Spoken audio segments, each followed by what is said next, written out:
At a distance of 26,000 light-years from our world, the heart of our own galaxy pulses with an intense energy, and it was toward this core that the James Webb Space Telescope directed its gaze. The images it returned presented astronomers with a profound and unsettling mystery. Webb's view uncovered filament-like structures that seemed to cut through the fabric of space, appearing to defy conventional explanations. Within this region, an incredible 500,000 stars shine in such close proximity that the density traps light itself. Immense protostars, some 30 times more massive than any previously observed, are taking shape within the obscuring darkness. The story of these discoveries began when the James Webb Telescope was launched on Christmas Day in 2021. While scientists were anticipating new findings, what they received was nothing short of a scientific revolution. Just months after becoming operational, the observatory focused its mirrors on the most distant reaches of the universe. The resulting images caused even seasoned astronomers to re-examine the foundations of their field. Views of the cosmic dawn were filled with a surprising abundance of galaxies. These were not small, faint stellar collections. They were large, luminous, and well-formed, structures that should not have been able to exist so early in cosmic history. Prevailing theories had consistently predicted that the first galaxies would be small and dim. The reality Webb delivered was one of massive and brilliant stellar cities. Every model of galaxy formation had been built on the assumption of a slow, gradual assembly. The process was thought to begin with tiny clusters of stars gathering together. Over the vast expanse of billions of years, these initial dwarf galaxies were expected to collide and combine. It was only after an immense number of such mergers that a galaxy similar to our own Milky Way was thought to emerge. The mathematics behind this model was sound, and the proposed timeline was logical. Everything seemed to fit together. But when James Webb peered back across 13 billion years, it found that this timeline did not match reality. Enormous galaxies were already present and flourishing when the cosmos was merely 500 million years old, a point corresponding to just 3% of the universe's current age. The incongruity is difficult to overstate, akin to discovering a fully developed adult human just moments after birth. This comparison only hints at how fundamentally challenging the observations are to our understanding of physics. Joel Leha, a galaxy researcher at Penn State, offered a direct assessment after studying the initial data. He stated that the findings bring the entire narrative of early galaxy formation into question. This was not a minor point of confusion. It was a tremor that shook the very bedrock of cosmology. The telescope achieves these feats by operating in the infrared spectrum. While human vision perceives visible light, Webb is designed to detect heat. This capability is crucial because light from the ancient universe is stretched during its multi-billion-year journey toward Earth. Light that began its trip as visible wavelengths arrives at our location as infrared radiation. The greater the distance to an object, the more significant this stretching effect becomes. Webb was specifically engineered to capture these ancient photons, and it succeeded spectacularly. A flood of thousands of data points came in, with each new piece of information reinforcing the seemingly impossible discovery. The infant universe was populated with galaxies, much like a modern landscape is populated with cities. They appeared dense, structured, and surprisingly mature. This view transformed the idea of a cosmic nursery into something more like a fully developed cosmic metropolis. In response, scientists meticulously checked the observatory's instruments. It was conceivable that strange readings could be caused by calibration errors. They recalibrated the systems, ran extensive diagnostics, and checked their work repeatedly. Yet, the readings remained unchanged, and the galaxies continued to defy explanation. Some astronomers proposed alternative theories, suggesting that perhaps these objects were not true galaxies but some other phenomenon masquerading as developed stellar systems. This hope for a simpler explanation faded with the arrival of spectroscopic data. By separating light into its constituent wavelengths, spectroscopy reveals the fundamental nature of an object. The spectra provided confirmation. These were indeed real galaxies, ancient and massive beyond all expectation. The consequences of this discovery rippled through the astronomical community. If galaxies could assemble so rapidly in the early universe, then our models of cosmic evolution were deeply flawed. If stars were forming at rates 20 times faster than modern theory permitted, our entire understanding of star birth was incomplete. If dark matter could not account for these early structures, we might be fundamentally mistaken about the invisible scaffolding that underpins reality. As James Webb continued its observations, each new image brought more puzzles, more impossibilities, and a growing sense of awe for scientists who had built careers on theories that were now crumbling. And the telescope's mission was only just beginning. Our own galaxy possesses a core, and at its center lies an immense presence. Sagittarius A star is located 26,000 light-years from Earth. It is a supermassive black hole with a mass 4 million times that of our Sun, spanning 66 million miles wide, a rupture in space-time that warps reality around it.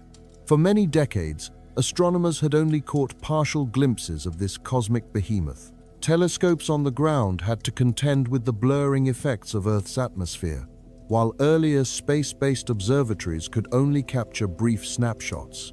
It was well known that Sagittarius A star was active, but the full extent of its activity remained a mystery.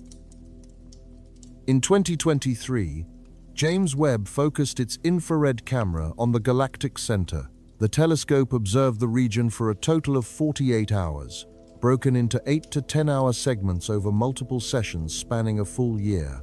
This constituted the longest, most detailed observation of our galaxy's core ever undertaken. The data that emerged was a shock to the research team. Farhad Yousafzadeh of Northwestern University, who leads the team analyzing these observations, gave an immediate impression of the findings. He described a region that is perpetually bubbling with activity, a place that never seems to settle into a steady state. The black hole is the source of a continuous display of light, marked by flickers, flares, and eruptions in a state of constant chaos. This activity unfolds across a range of different timescales. There are short bursts that last for only a few seconds, faint whispers of energy that appear and vanish in the blink of an eye. Medium-sized flares can burn for hours, producing brilliant eruptions that release more energy than our entire sun does over several days. Then there are long oscillations that extend over months, slow, rhythmic variations in the background energy. On any given day, 5 to 6 major flares erupt from this central region. In between these powerful events, smaller subflares constantly pepper the accretion disk. Here, gas and dust orbit the black hole at velocities approaching the speed of light. This rapid swirling generates immense friction, which in turn creates heat, and that heat produces radiation. The entire system glows with the intensity of a cosmic fire. Most of this intricate activity was missed by previous observations. Ground-based telescopes were limited to only a few hours of viewing at a time, and their signals were often distorted by atmospheric interference. Earlier space telescopes did not have the necessary sensitivity. They could detect an occasional bright flare, but missed the persistent, chaotic background activity. James Webb's infrared vision, however, can penetrate the cosmic dust that veils the galactic center. Its remarkable sensitivity allows it to detect even the most subtle variations in energy.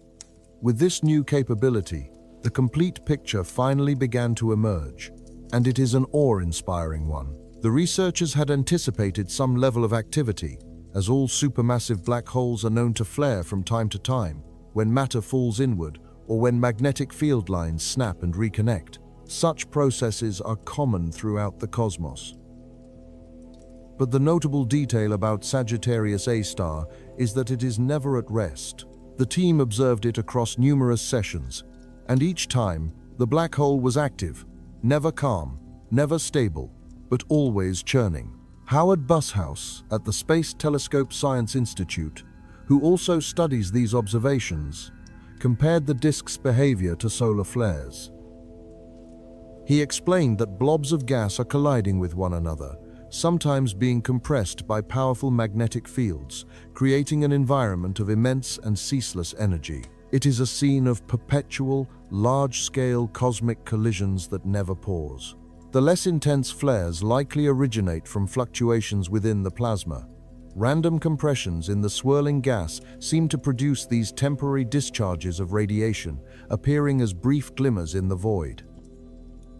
The more powerful flares, however, tell a much different story. Here, magnetic field lines within the accretion disk become entangled and violently reconnect, unleashing their stored energy as a flood of particles. These particles are then accelerated to nearly the speed of light and launched away from the disk as luminous jets. Our galaxy's core is a place of ceaseless activity, constantly feeding and radiating, and the James Webb Space Telescope has captured this entire environment in unparalleled detail. About 300 light-years from Sagittarius A*, something remarkable emerges from the cosmic haze. This area is known as Sagittarius C, a star-forming region located near the galactic center. When James Webb focused its near-infrared camera on this patch of sky, the resulting image revealed the glow of approximately 500,000 individual stars. Protostars shine like embers, while immense dust clouds stand in dark silhouette, blocking the light from behind. This is all typical activity for a stellar nursery, but then astronomers saw the needles. These are thin, filamentary structures cutting through clouds of ionized hydrogen, rendered as a bright cyan in the processed imagery. Dozens of these sharp, distinct features are scattered across the region. Each one stretches for light years, yet they all point in seemingly random directions, with no discernible pattern, organization, or immediate explanation. Samuel Crowe, an undergraduate student at the University of Virginia, is the principal investigator for these observations. He explained that infrared data with this level of resolution and sensitivity had never been gathered for this region, meaning that many of the features were being seen for the very first time. The needles appear to be jets or outflows. As young stars form, they often expel material in streams perpendicular to their rotation, a process that helps clear away surrounding gas and allows the star to shed angular momentum. This mechanism is well understood and occurs throughout the galaxy, but the needles in Sagittarius C refuse to conform to the known rules. Normally, stellar jets are organized by magnetic fields. The galactic center is threaded with powerful magnetic fields that should align these jets, forcing them into similar orientations and creating some kind of ordered structure. The needles, however, completely disregard this influence. Each one points in its own direction, up, down, sideways, and diagonally, as if the magnetic fields were not there, and as if each young star were acting in total isolation from its cosmic surroundings. The region also exhibits a massive emission of ionized hydrogen. This glowing gas is created when energetic photons from young stars strip electrons from hydrogen atoms, a well-understood process. What is not understood is the sheer scale of the emission, which extends far beyond what the currently visible stars could possibly generate. This suggests that either hidden stars are contributing extra energy, or some other mechanism is responsible for ionizing the hydrogen. At the center of one cluster, a protostar is still in the process of forming, still accumulating mass from its surroundings. Though just an infant, it is already 30 times as massive as our own sun, and is destined to become a true giant when its growth is complete. For now, it remains shrouded in a cloud of dust so thick that no background starlight can penetrate it, appearing in the image as a dark void where light seems to vanish. Smaller infrared dark clouds are scattered throughout the area, representing the future nurseries where the next generation of stars will one day ignite.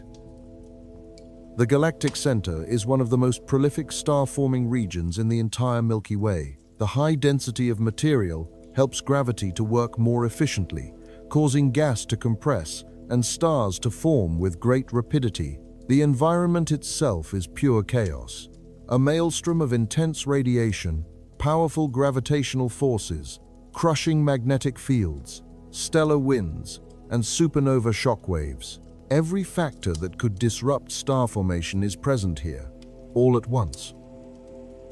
And yet, stars continue to form, grow, and defy these hostile conditions. The needles remain a profound mystery. Astronomers are studying the data, running simulations, and testing various hypotheses, but nothing quite fits. These structures should not form in this way, point in these directions, or exist in this particular arrangement. The James Webb Telescope, however, has revealed their existence. Samuel Crowe remarked that while the image from Webb is stunning, the science that will come from it promises to be even better. The needles are an enigma, the protostars are a puzzle, and the entire region challenges our expectations, all just 300 light-years from our galaxy's dynamic heart. The center of the galaxy is far from empty space. The image captured by Webb's near-infrared camera spans a region 50 light-years across, glowing with the light of roughly 500,000 stars. Each one is a nuclear furnace, fusing hydrogen into helium and fighting a constant battle against its own gravitational collapse. 500,000 stellar engines are packed into a volume that feels impossibly small. For perspective, the closest star to Earth is more than 4 light-years away. Our own stellar neighborhood is sparse and quiet. The galactic center operates by a different set of rules, where stars are crowded together with an astonishing proximity, and the average distance between them becomes almost negligible. This density changes everything. In the calmer regions of the galaxy, stars form slowly over millions of years as a cloud of gas gradually collapses until it finally ignites. The process is methodical and stable. Near Sagittarius A*, stellar birth happens on a cosmic timescale, with gas compressing rapidly under extreme gravitational pressure, causing stars to flare into existence one after another. Paradoxically, this environment should make star formation nearly impossible. The intense radiation from existing stars heats the surrounding gas, causing it to expand and resist compression, which is the very mechanism needed to form new stars. This is a fundamental principle of physics, but the galactic center seems to ignore it. The region is also subject to immense tidal forces from the gravity of Sagittarius A*, which stretches and squeezes everything nearby. Gas clouds are torn apart and stellar orbits become chaotic. Yet somehow, stars continue to form within this gravitational turmoil. Samuel Crowe raised a critical question. Are more massive stars formed in the center of our galaxy compared to the edges of its spiral arms? The answer has major implications for our understanding of cosmic evolution. Massive stars live fast and die young, ending their lives in supernova explosions that seed the universe with heavy elements like carbon, oxygen, and iron, the atoms that make up planets and people.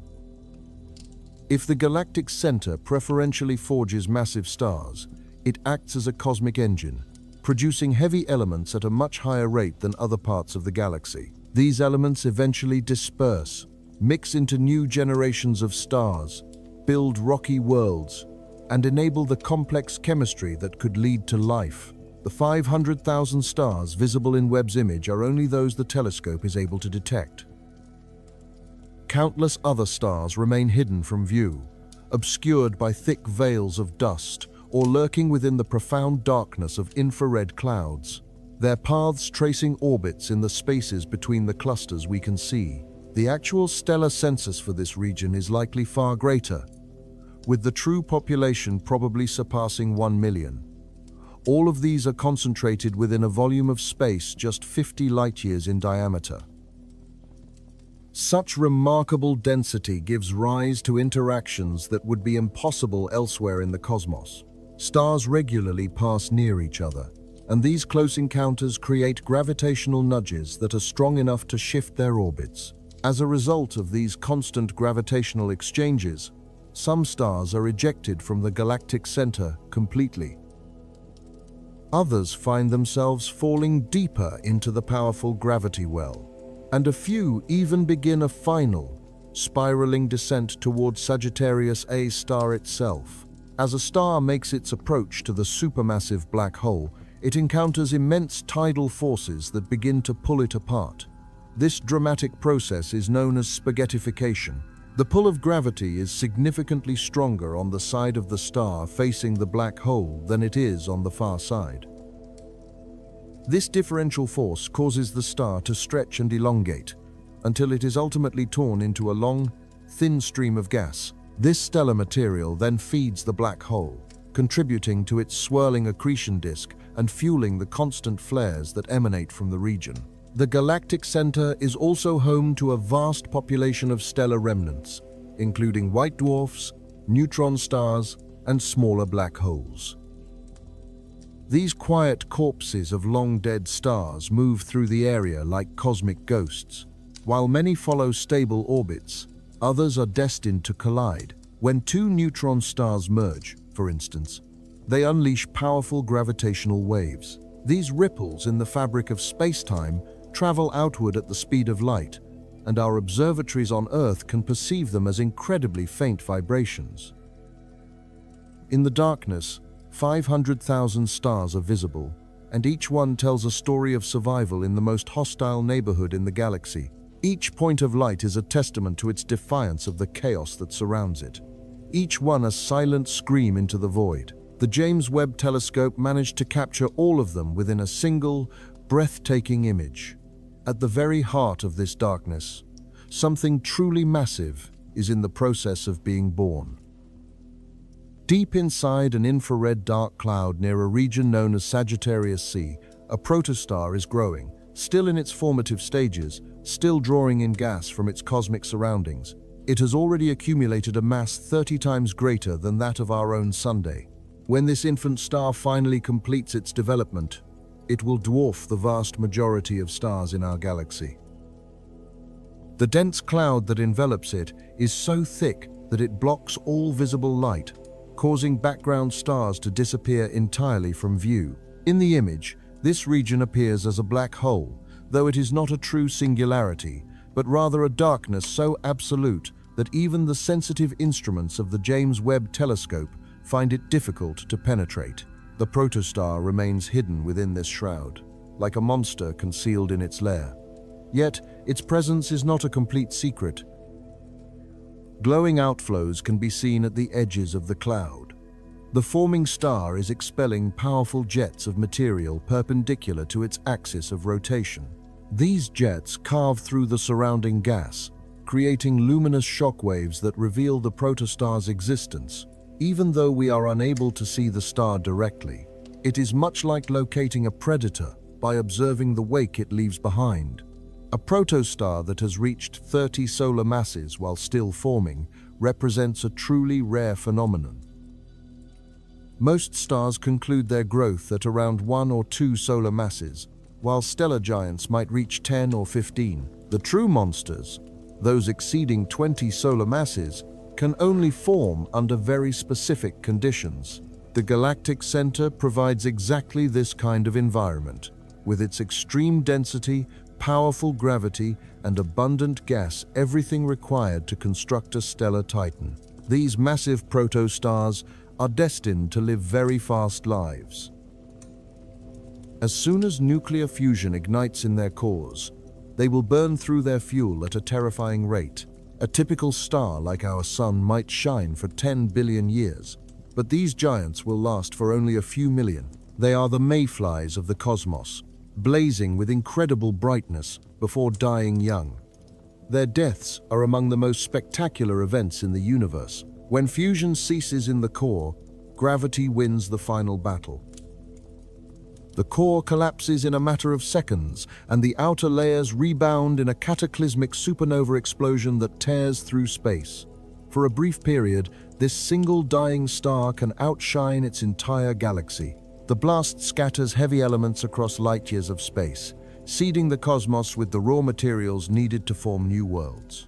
If the core is massive enough, however, no explosion occurs.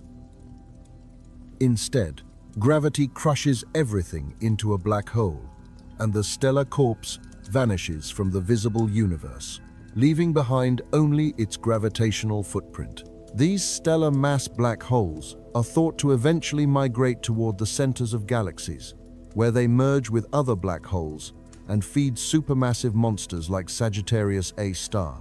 The protostar at Sagittarius C will most likely end its life in an explosion. A mass of 30 solar masses places it near the boundary, heavy enough to go supernova, yet possibly light enough to avoid a direct collapse. The outcome of its life is important for our understanding of how galaxies evolve. Supernovae pump tremendous energy into their surroundings, which can trigger new star formation and help shape the overall structure of a galaxy. Without these powerful explosions, galaxies would look entirely different. The dense cloud that hosts this particular protostar also contains many other stellar infants. Dozens of smaller protostars are scattered throughout the darkness, each one pulling in gas, each one growing, and each one racing toward the moment that fusion will ignite. In infrared light, the cloud itself glows like a vast bonfire, invisible to human eyes but blazing brightly in the wavelengths that the James Webb Telescope can see. Surrounding this main cluster, smaller infrared dark clouds dot the cosmic landscape. These represent the next generation of star formation, future stellar nurseries where stars have not yet begun to form. Given a few million years, they too will light up, just as the current cluster has. The galactic center is a place that breathes stars, constantly and without end. The process never stops. Gas flows inward under the relentless pull of gravity, where it is compressed, heated, and eventually ignited. New stars are continually added to the crowd, and the cycle continues. That protostar, currently hiding in darkness, will one day join the 500,000 stars already shining. It will burn brighter than almost all of them, putting out more energy than 100 typical stars combined.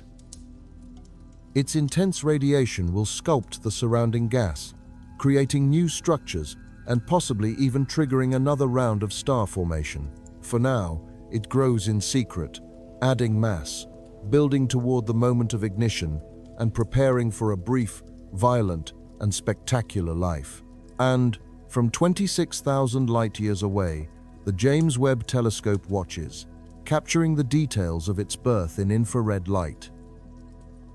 When the Webb Telescope turns its gaze toward the early universe, it allows us to count the galaxies and notice something that seems impossible.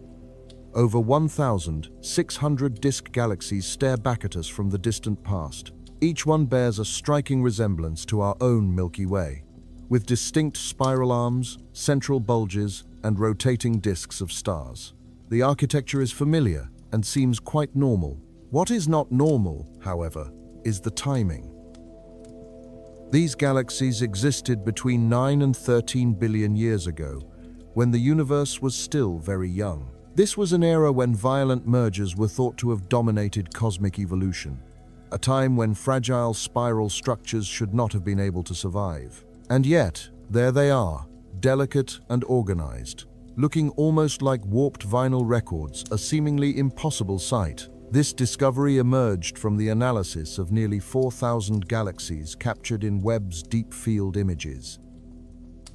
Astronomers meticulously measured their distances, which allowed them to determine their ages, and then classified their shapes.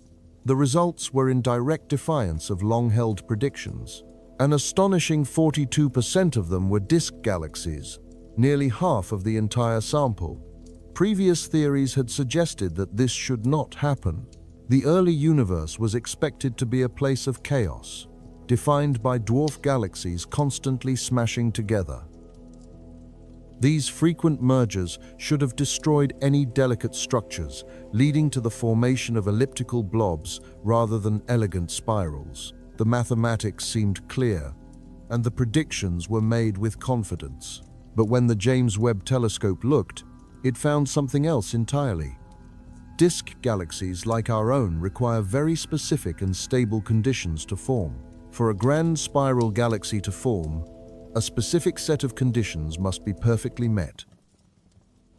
A steady, uninterrupted flow of gas must stream inward, gradually settling into a stable, rotating disk. Perhaps most importantly, this delicate and emerging structure must avoid any major collisions, which would violently disrupt its intricate architecture.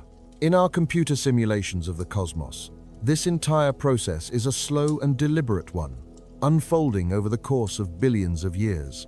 It is a sequence that demands patience, stability, and immense stretches of time. Yet, the early universe offered none of these essential luxuries. Space in its youth was a far more compact and crowded place. Galaxies were clustered closely together, making collisions a constant and unavoidable feature of cosmic life. This environment was fundamentally hostile to the survival of fragile, organized structures. By all accounts, the nascent spiral arms of young galaxies should have been smeared out of existence, twisted apart, and ultimately destroyed by the relentless turmoil. But somehow, they survived. More than that, they appear to have thrived. The disk galaxies observed in the early universe look remarkably healthy and active, busy forming new stars and building up their stellar populations. They operate as if the constant threat of violent mergers was simply not a concern. The work of Gabriel Perez Diaz includes illustrations of several of these ancient disk galaxies, and the images are striking. They depict galaxies that could easily be mistaken for inhabitants of our own local cosmic neighborhood. If one were to replace the redshift labels with local distances, their ancient origins would be completely disguised. We see perfect spirals and orderly structures, with no telltale signs of recent violence. This discovery fundamentally alters our understanding of how galaxies evolve. If disk galaxies could not only form but also survive this early in cosmic history, the standard model of merger-driven growth requires a significant revision. It could mean that galaxies assembled themselves far more rapidly than we once believed. Perhaps they were more resilient to damage than our simulations had predicted. Or maybe the conditions in the early cosmos were not as uniformly hostile as we have long assumed. The implications of this ripple outward, even touching upon the story of life itself. Disk galaxies are known to host conditions favorable to life, offering stable environments rich in the heavy elements needed for planet formation. If such galaxies were a dominant feature of the early universe, it opens the possibility that life could have begun much earlier than we thought, potentially billions of years before our own Earth even formed. Entire civilizations might have risen and fallen while our sun was still just a diffuse cloud of gas and dust. The Milky Way exists in a universe that is now 13.8 billion years old, a mature and stable cosmos. We had assumed our own galaxy was typical, that its history followed a standard timeline of slow assembly and gradual growth, with billions of years of mergers leading to its current state. But the James Webb Telescope has found our cosmic twins living deep in the past, already fully assembled, already spinning, and already looking like home when the universe was barely a tenth of its present age. Astronomers had expected to find galaxy formation in progress. They were looking for messy cosmic construction zones, half-built structures, and clear evidence of violent assembly processes.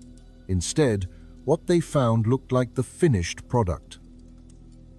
It was as if someone had fast-forwarded through the chaotic construction phase and skipped directly to the final result. The universe, it seems, was more organized in its youth than anyone had predicted, more structured, and far more mature. The infant cosmos had developed at a pace that its age should not have allowed.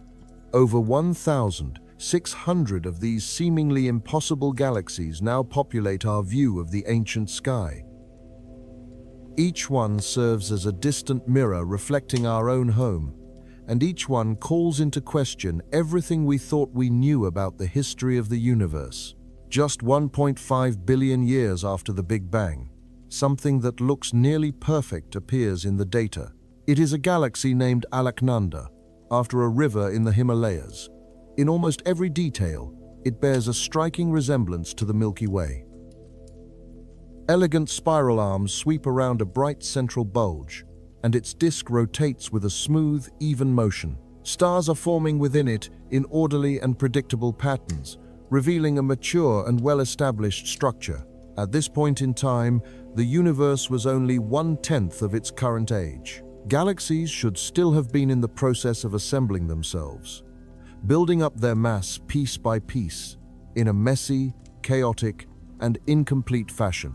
Alaknanda, however, looks finished. This remarkable galaxy was discovered by Rashi Jain, a researcher at India's National Centre for Radio Astrophysics, who found it while analyzing images from the James Webb Telescope. When the data first arrived, it challenged everything Jain understood about the conventional timeline of galaxy formation. The galaxy itself stretches about 30,000 light-years across. While this is smaller than the modern Milky Way, it is not significantly so. What is truly astonishing is that it contains 10 billion solar masses worth of stars. This represents a tremendous stellar population for such a young galaxy. These stars did not form gradually over billions of years. They were assembled in a period of just a few 100 million years. When you consider the numbers, a profound puzzle emerges. Creating 10 billion solar masses of stars in only a few 100 million years requires an incredible rate of star formation. Alaknanda was creating the equivalent of 60 solar masses in new stars every single year. For comparison, our own Milky Way galaxy typically forms just 1 or 2 new stars annually. This means Alaknanda was working at a pace more than 20 times faster. Half of all the stars in the galaxy came into being in a mere 200 million years. It is like compressing billions of years of stellar evolution into just 2% of that time. The galaxy assembled itself like a building constructed in a time-lapse film, with impossible speed and efficiency. Its structure reveals 2 distinct and symmetric spiral arms, the classic signature of a grand design spiral. These beautiful patterns require the presence of density waves, propagating through the galactic disk. As gas clouds pass through these waves, they are compressed, and this compression triggers bursts of star formation, which in turn light up the spiral arms. The entire system operates with the precision of cosmic clockwork. However, creating these density waves takes a great deal of time. The disk must first settle down, reach a state of stability, and develop the delicate gravitational choreography needed to sustain such large-scale spiral patterns. Our simulations suggest this process should require several billion years. Alaknanda managed to achieve it in a tiny fraction of that time. Yogesh Wadekar, a co-author of the study, noted that Alaknanda reveals the early universe was capable of assembling galaxies far more rapidly than we ever anticipated. The galaxy is there, and the data is clear, which suggests our theories are incomplete. 2 primary explanations currently exist. The first possibility is that cold gas flooded into the galaxy at extreme rates, far faster than any of our models have predicted. This rapid inflow of fuel would have driven intense star formation, allowing the galaxy to build its stellar population and create its observed structure very quickly. A second possibility is that a small galaxy collided with Alaknanda early in its life. Such a collision could have triggered the formation of the spiral arms, jump-started star formation, and accelerated its overall development. However, spirals induced by collisions tend to fade relatively quickly. The arms of Alaknanda look permanent, stable, and well-established. Future observations may help distinguish between these 2 scenarios. If the galaxy's rotation is found to be smooth, it likely formed through rapid gas accretion. If its rotation shows signs of turbulence, a collision might be the more probable cause. The James Webb Space Telescope is scheduled to observe Alaknanda again, to study its motion and measure its properties with even greater precision. For now, the galaxy stands as powerful evidence, proof that the early universe could assemble complex structures at speeds we did not think were possible. Alaknanda formed in what amounts to cosmic minutes, building a mature spiral in a fraction of the expected time and appearing fully developed when it should have barely been starting. The galaxy sits in deep space, its light magnified for us by the powerful effects of gravitational lensing from Pandora's cluster, a massive galaxy cluster located between us and Alaknanda. The powerful gravity of a galaxy cluster bends the fabric of space-time, creating a cosmic magnifying glass that allows the James Webb Space Telescope to resolve details that would otherwise be impossible to see. One such object is named Alaknanda, and the name was chosen for a very specific reason. In the Himalayas, the Alaknanda River joins the Mandakini to create the great river Ganga. The word Mandakini, in Hindi, translates to Milky Way. The parallel is one of two rivers joining, and two galaxies mirroring each other across the vast expanse of cosmic time. One is ancient and the other is modern, and both appear to be impossible. Just 1 billion years after the Big Bang, a dragon seems to open its eyes.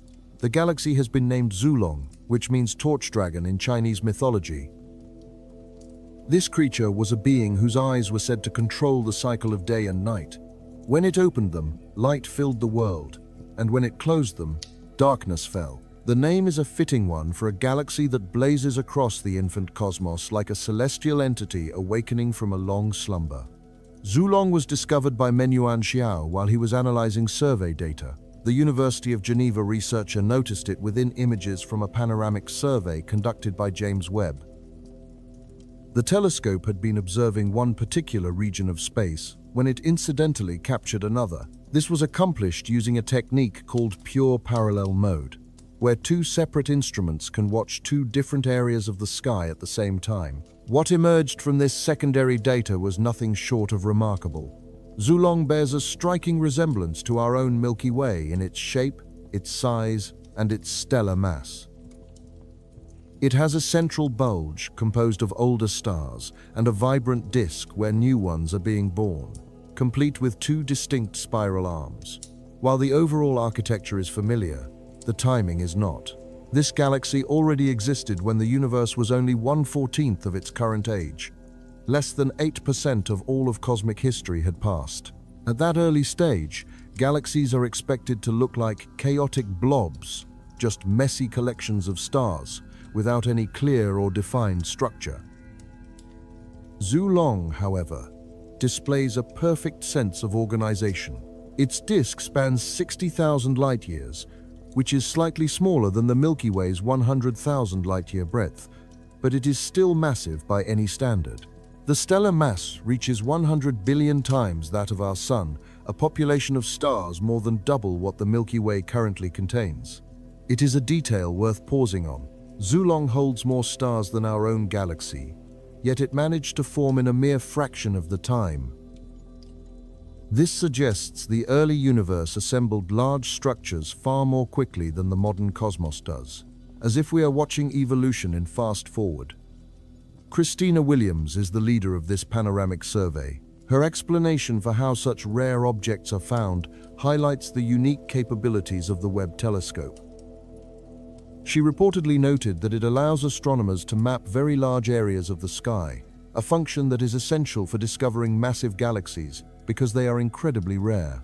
The use of pure parallel mode doubles the efficiency of these observations, capturing twice the amount of data in the same amount of time. Zulong's location also helped with its detection. The phenomenon of gravitational lensing from foreground galaxies magnified its light, making it appear brighter and larger in the images. This allowed for a detailed study that would have been impossible otherwise. The universe itself provided a natural telescope to supplement our own advanced instruments. The galaxy's features present a direct challenge to standard theories of formation. Those theories predict a slow and gradual assembly. They suggest that galaxies start small and steadily merge, building their mass over billions of years and only developing spiral arms after they have reached a certain maturity. This entire process should take up most of cosmic history. Zulong seems to have skipped the assembly phase entirely. It appeared in the cosmos fully formed, already spinning, and already sporting an organized structure, as if it were constructed off-screen, and then placed into the early universe completely finished. The spiral arms, in particular, pose a difficult problem. These structures are delicate and can be easily disrupted. Major galactic mergers would destroy them instantly. The early universe was a crowded place where collisions were common. Spiral arms should not be able to survive in that kind of environment. And yet, Xulong's spirals look pristine, undisturbed, and well-defined. This suggests that either the galaxy avoided collisions through some incredible stroke of luck, or that spiral structures are more resilient than our current simulations would indicate. Its central bulge contains even older stars. These stars must have formed even earlier than the population in the disk, which means that star formation began when the universe was younger still. This could have been 800 million years after the Big Bang, or perhaps even 700 million. The timeline for these events keeps compressing. The discovery of Xulong adds to a growing body of evidence. The James Webb Space Telescope continues to find mature-looking galaxies in the early universe. Each new discovery challenges the standard model of cosmology, and each observation demands an explanation. The telescope is revealing a cosmos that seems to have developed much faster than our theories allow. The Dragon Galaxy stares back at us from across a distance of 12.8 billion light-years. Its light has traveled for most of cosmic history just to reach us. When that light first departed from Xulong, the universe was barely breathing. When it finally arrives at the James Webb Telescope, the universe is ancient. Mengguan Xiao is said to have summarized the significance of the finding. He noted that what makes Xulong stand out is just how much it resembles the Milky Way in its form, its scale, and its total stellar mass. It is as if we are looking at our own reflection in the cosmic past, seeing a version of ourselves as we might have been had we existed at an impossibly early time. The dragon's eyes remain open, shining across the void and showing us what the early universe really looked like. And it is nothing like what we expected. If you scan the deep field images from James Webb, you can count the unusually bright objects. If you stop at 300, you will find objects that glow far brighter than they should. They are located in the early universe, shining with intensities that our current models are unable to explain. Every single one of them challenges our understanding of how galaxies form and evolve. They were discovered by Hao Jingyan, an astronomy professor at the University of Missouri. His team analyzed infrared images that were captured by Webb's near-infrared camera. The objects appeared as bright spots scattered throughout the ancient cosmos. There were too many of them, they were too bright, and they appeared too early. The problem comes down to simple physics. Brightness comes from stars. More stars will produce more light. But the formation of stars takes a great deal of time. Gas clouds must collapse, stellar cores must ignite, and entire populations of stars must be built. The early universe simply had not existed long enough to create the massive stellar populations that these levels of brightness would require, unless something else is happening. Bangzhang's son works with Yan on this research. His assessment was reportedly very direct. He stated that these mysterious objects are candidate galaxies in the early universe, which means they could be very early galaxies. The word candidate is important here. Scientists cannot be certain what these objects are without performing additional observations. Spectroscopy will provide the final answer. The process of breaking light into its different wavelengths can reveal an object's chemical composition, its distance, its physical properties, and its age. It provides everything needed to confirm an object's identity. The team has already used spectroscopy to confirm one of these objects as an early galaxy. That confirmation proves that these kinds of objects do exist. The question now is what fraction of the 300 are real? If even a few of them turn out to be genuine early galaxies, then cosmology has a problem. The standard model of galaxy formation cannot produce objects that are this bright, this early in the history of the universe. The implications suggest one of three possibilities: that galaxies assembled much faster than we currently believe, that they were significantly more efficient at creating stars, or that our fundamental grasp of stellar populations is incorrect. It is this third option that holds a particular intrigue, hinting that the earliest stars may have behaved differently from their modern counterparts. Their mass distributions, luminosities, and even their lifespans could have been entirely distinct. The conditions of the primordial universe were, after all, unique, with fewer heavy elements, denser concentrations of gas, and more intense radiation fields. Such an environment might have given rise to stellar populations, unlike anything observable in the cosmos today. An alternative line of reasoning suggests that some of these luminous points might not be galaxies whatsoever. Other explanations are plausible, as active supermassive black holes can generate immense brightness. Quasars, for instance, are known to outshine their entire host galaxies.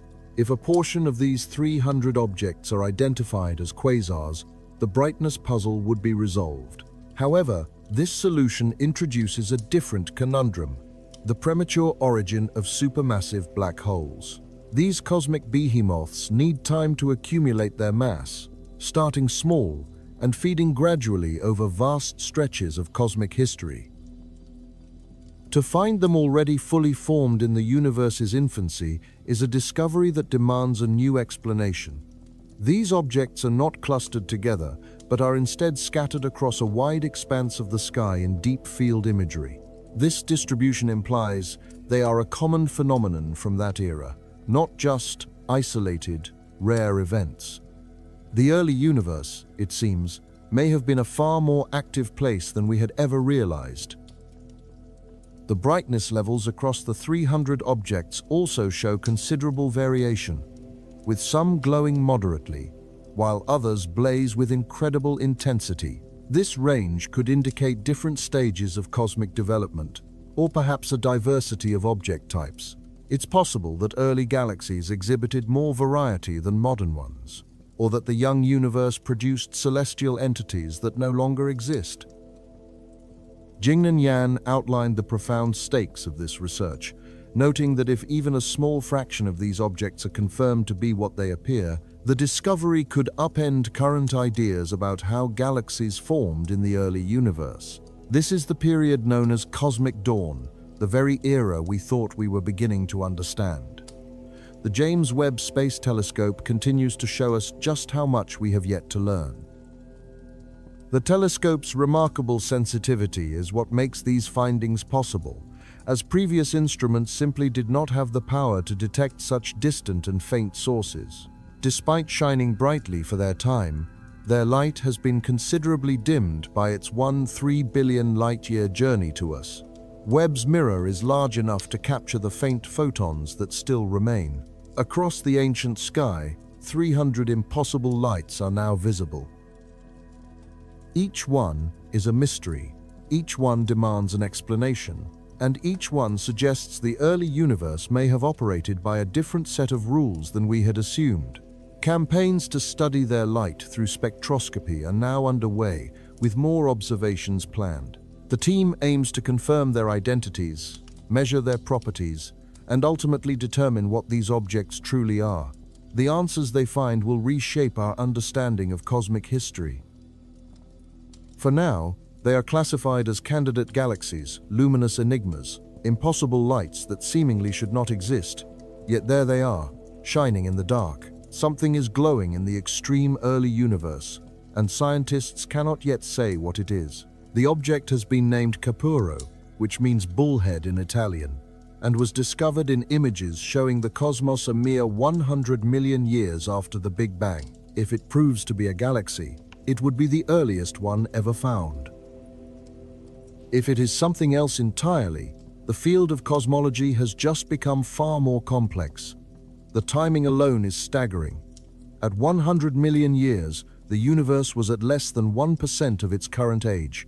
The cosmic dark ages had only just concluded, and the very first stars were beginning to ignite. Nothing so complex should have existed yet. But Capurro is there. The object is also far too luminous. Galaxies at this immense distance should be faint, their brightness limited by the speed at which they can form stars, constrained by the available gas. and throttled by cosmic conditions. Capurro, however, blazes as if such constraints do not apply. Giovanni Gandolfi, an astrophysicist at the National Institute of Astrophysics in Italy who studies the object, perfectly captured the scientific community's confusion. He described Caputaro, whatever its nature, as truly interesting and promising. Researchers are not even certain which category to place it in. Three main possibilities are being considered. First, it could be an exceptionally early galaxy, born when the universe had just begun, forming stars at an impossible rate and generating light through stellar fusion. This explanation would require a complete rewrite of galaxy formation theories, as stars are not supposed to assemble that quickly or shine so brightly so early. Second, it might be a supermassive black hole actively consuming surrounding gas, outshining its host galaxy and appearing as a quasar. This scenario also defies established theories. The question becomes where this black hole originated and how it grew so massive in such a short time. Supermassive black holes need immense periods to develop, and 100 million years is simply not enough. The third possibility is that it represents something entirely new, a class of cosmic object never before seen, a phenomenon unique to the extreme conditions of the early universe that no longer persist today. This is perhaps the most unsettling idea, as unknown categories can be more daunting to scientists than incorrect theories. Mohammed Latif, an astrophysicist at United Arab Emirates University, evaluated Caputaro from outside the discovery team. His assessment was direct, calling it one of the most puzzling discoveries. He elaborated that it is a very intriguing object because any potential interpretation pushes the boundaries of our knowledge to the edge. All three explanations necessitate major revisions to cosmology. If it is a galaxy, then galaxy formation occurs much faster than we thought. If it is a black hole, then black holes can grow much faster than we thought.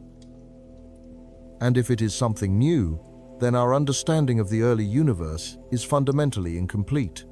The name Capo was inspired by its appearance. The object displays unusual features, including a bright central region and fainter extensions, creating an odd morphology that reminded researchers of a bull's head. Even visually, it refuses to fit into standard categories for galaxies or quasars. Distance measurements place it at a redshift of 13 or higher, which means we are seeing it as it was 13 billion years ago or more. The light from this object has traveled for nearly the entire history of the cosmos to reach us. When that light began its journey from Capurro, the universe was still in its infancy. Spectroscopic observations will be key to finding answers. By breaking the object's light into its constituent wavelengths, scientists can reveal its chemical composition, motion, temperature, and energy sources, all the clues required for a definitive identification. The research team has already requested additional time on the James Webb to study Capurro in greater detail and pin down its true nature. They are also actively searching for similar objects. If Caputaro is unique, it could be dismissed as a fluke or an outlier, an exception that proves the rule. But if similar objects are found throughout the early universe, the implications will multiply, suggesting a whole population of unknown entities was lurking in the cosmic dawn. An object named Capurro exists within the astronomical data like a deep enigma. It is clear enough for detection, yet its nature is so mysterious that it confounds explanation. Its brightness demands notice, while its strangeness resists identification. Whatever this object is, it seems it should not exist, at least not this early in the universe's history, nor with such luminosity or such bizarre characteristics. The James Webb Space Telescope, however, discovered it anyway. Now, the challenge of explaining it falls to cosmology. A new class of objects has appeared in the early universe, often referred to as little red dots. These are small, red objects scattered throughout images of the cosmic dawn, discovered by Webb in large numbers at a time roughly 600 million years after the Big Bang. They are mysterious, abundant, and as yet, unexplained. Their name describes them with perfect simplicity, as they appear like tiny red points in deep field images. They are compact, exceptionally bright for their size, and have a distinctly uniform color, making each one look almost identical to the others, as if they were cosmic duplicates from a single template. The reason for their red appearance is rooted in distance. The expansion of the universe stretches light. The farther an object is, the more its light shifts toward the red end of the spectrum. These little red dots are extremely far away, and their light has journeyed for over 13 billion years to reach us. This long voyage stretches their visible light into the infrared, causing them to appear red, even if they originally emitted light of other colors. But this is merely an optical effect. The true puzzle is what they fundamentally are. Initial observations led to the suggestion that they were small, very distant galaxies in the process of forming stars and building up their stellar populations, standard citizens of the cosmos. But when astronomers took a closer look, the properties did not align with those of standard galaxies. They were too compact, too luminous for their size, and too consistent in their appearance. Spectroscopic analysis uncovered something even stranger. Some of the little red dots show indications of active supermassive black holes that are accreting matter and spewing out energy, shining as quasars. The issue is that they are too small to be typical quasars, and they are also too numerous and too evenly distributed. One of these objects, a little red dot named Virgil, exhibits what could be described as a Jekyll and Hyde behavior. Sometimes, it appears as a normal young galaxy, quietly forming stars and minding its own business. At other times, it transforms into a ravenous monster, a heavily obscured supermassive black hole pouring out immense amounts of energy. The key to this phenomenon is dust. These black holes are shrouded in thick clouds that absorb visible light, and only infrared radiation can escape. The James Webb Space Telescope's infrared vision is what allows us to penetrate this dust and reveal what is happening inside. Without Webb, these objects would have remained completely invisible, hidden behind a cosmic fog. The little red dots seem to appear around 600 million years after the Big Bang, reach a peak in their population, and then disappear by the time the universe is 2 billion years old. This specific timeline raises many questions about their origins and their ultimate fate. A leading idea, the transformation theory, suggests they evolved into something else, changing their form to become objects that we can see in the modern universe. If their descendants could be identified, the mystery would be solved, but astronomers have not yet figured out which modern objects might have descended from them. Virgil may hold the answer. If astronomers can witness it transform, they could understand the process and see what these little red dots become. Connecting this ancient mystery to modern cosmic populations, the sheer number of little red dots is also a major point of concern. They are not rare exceptions. They swarm throughout the early universe, with dozens appearing in every deep field image. This abundance suggests they represent a common phase of cosmic evolution, something that most early galaxies or black holes may have experienced. Some researchers propose that little red dots are extremely dusty quasars, where supermassive black holes are wrapped in thick cocoons of dust. This dust would absorb the black hole's radiation and re-emit it as infrared light, creating their compact, red appearance and explaining their brightness. Others think they could be compact starbursts, which are galaxies forming stars at extreme rates within very small volumes. This density would create intense radiation, heating the surrounding dust and producing an infrared glow. This theory, however, does not fully account for the black hole signatures that some of these objects display. A third possibility involves black hole stars, which are hypothetical objects where a black hole sits inside a star. The star would continuously feed the black hole, which would then radiate energy outward, creating a hybrid object unlike anything we see today. Though this exotic idea remains unconfirmed, the truth may involve a combination of all three categories. It is possible that some little red dots are dusty quasars, while others are compact starbursts, and a few might be something entirely new. The population could be diverse, despite their visual similarity.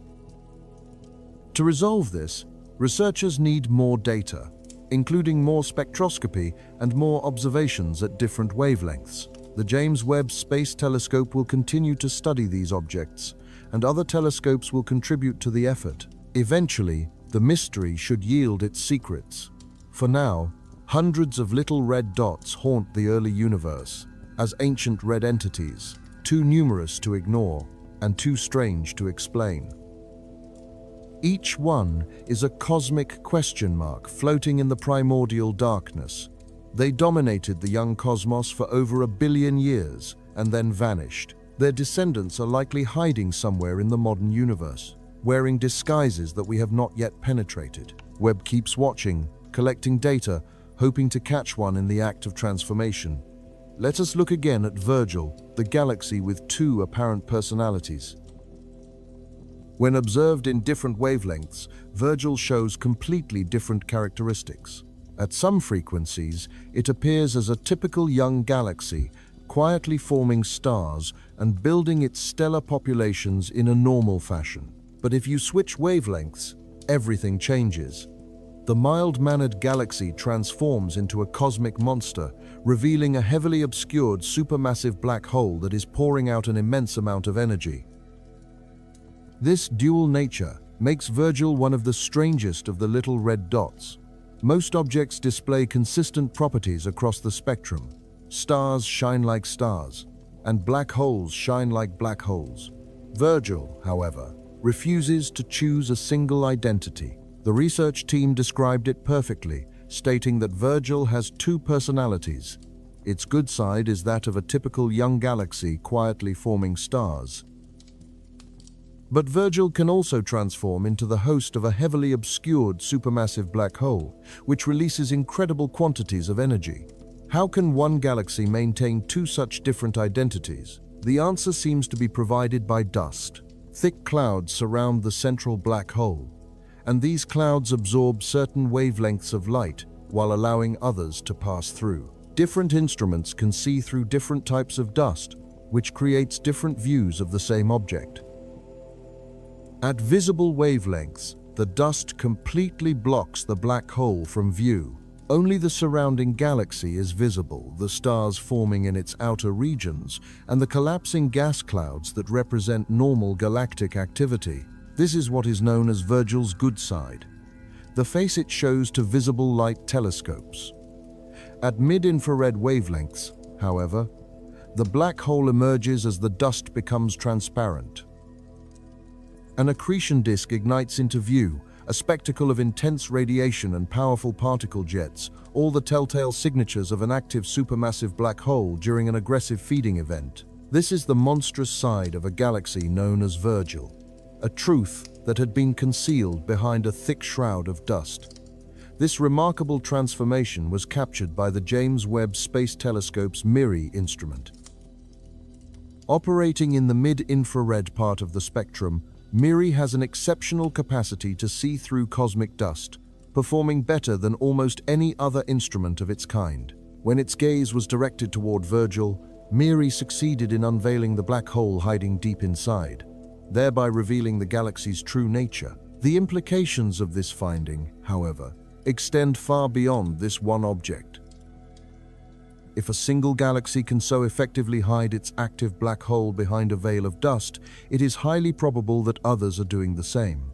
This raises the possibility that astronomers have been blind to an entire population of dust-obscured supermassive black holes. These cosmic behemoths could be everywhere, quietly feeding and growing in secret, all while contributing to cosmic evolution without ever revealing their presence. The research paper on this discovery directly addressed this potential, suggesting we may be unaware of Virgil's siblings simply because equally deep MIRI data has not yet been obtained for larger regions of the sky, and concluding that the answer is probably yes. Virgil, it would seem, represents just the visible peak of a much larger hidden phenomenon. The existence of these obscured black holes might explain how supermassive black holes grew so large so quickly in the early cosmos.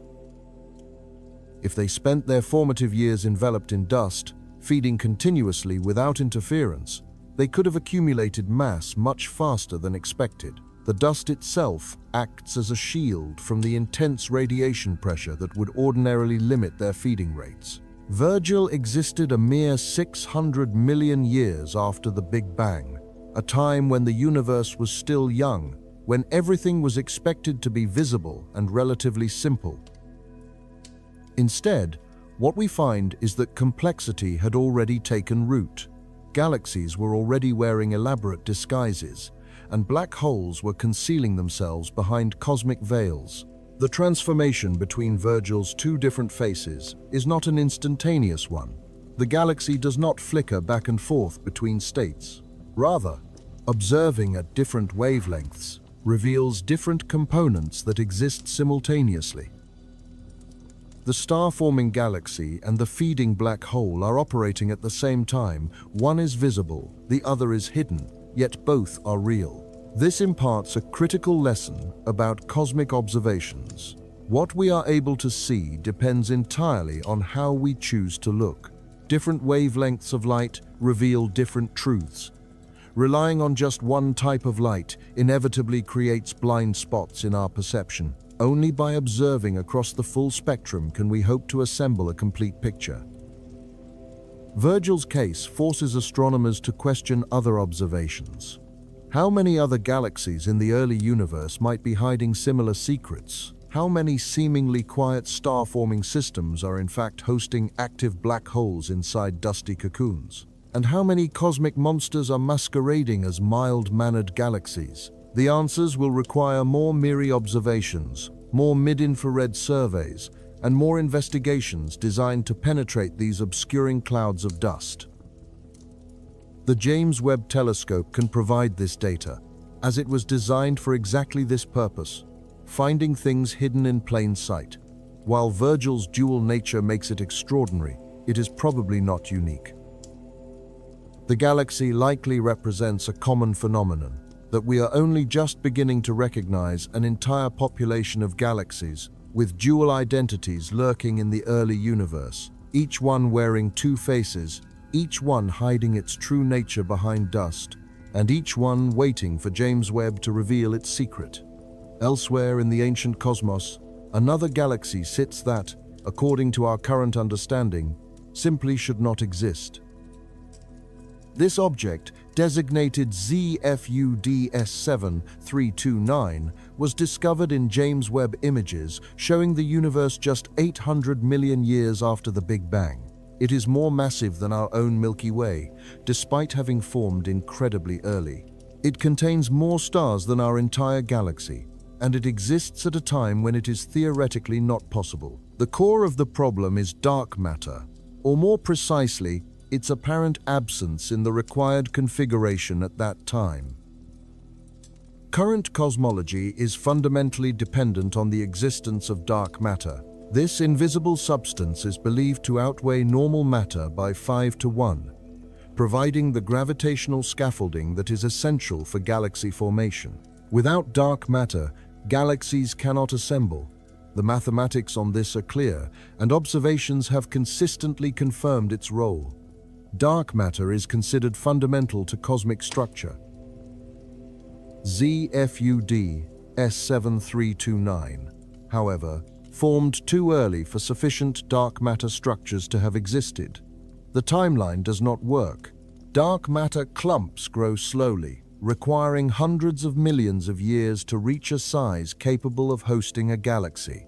At 800 million years after the Big Bang, they were not yet ready.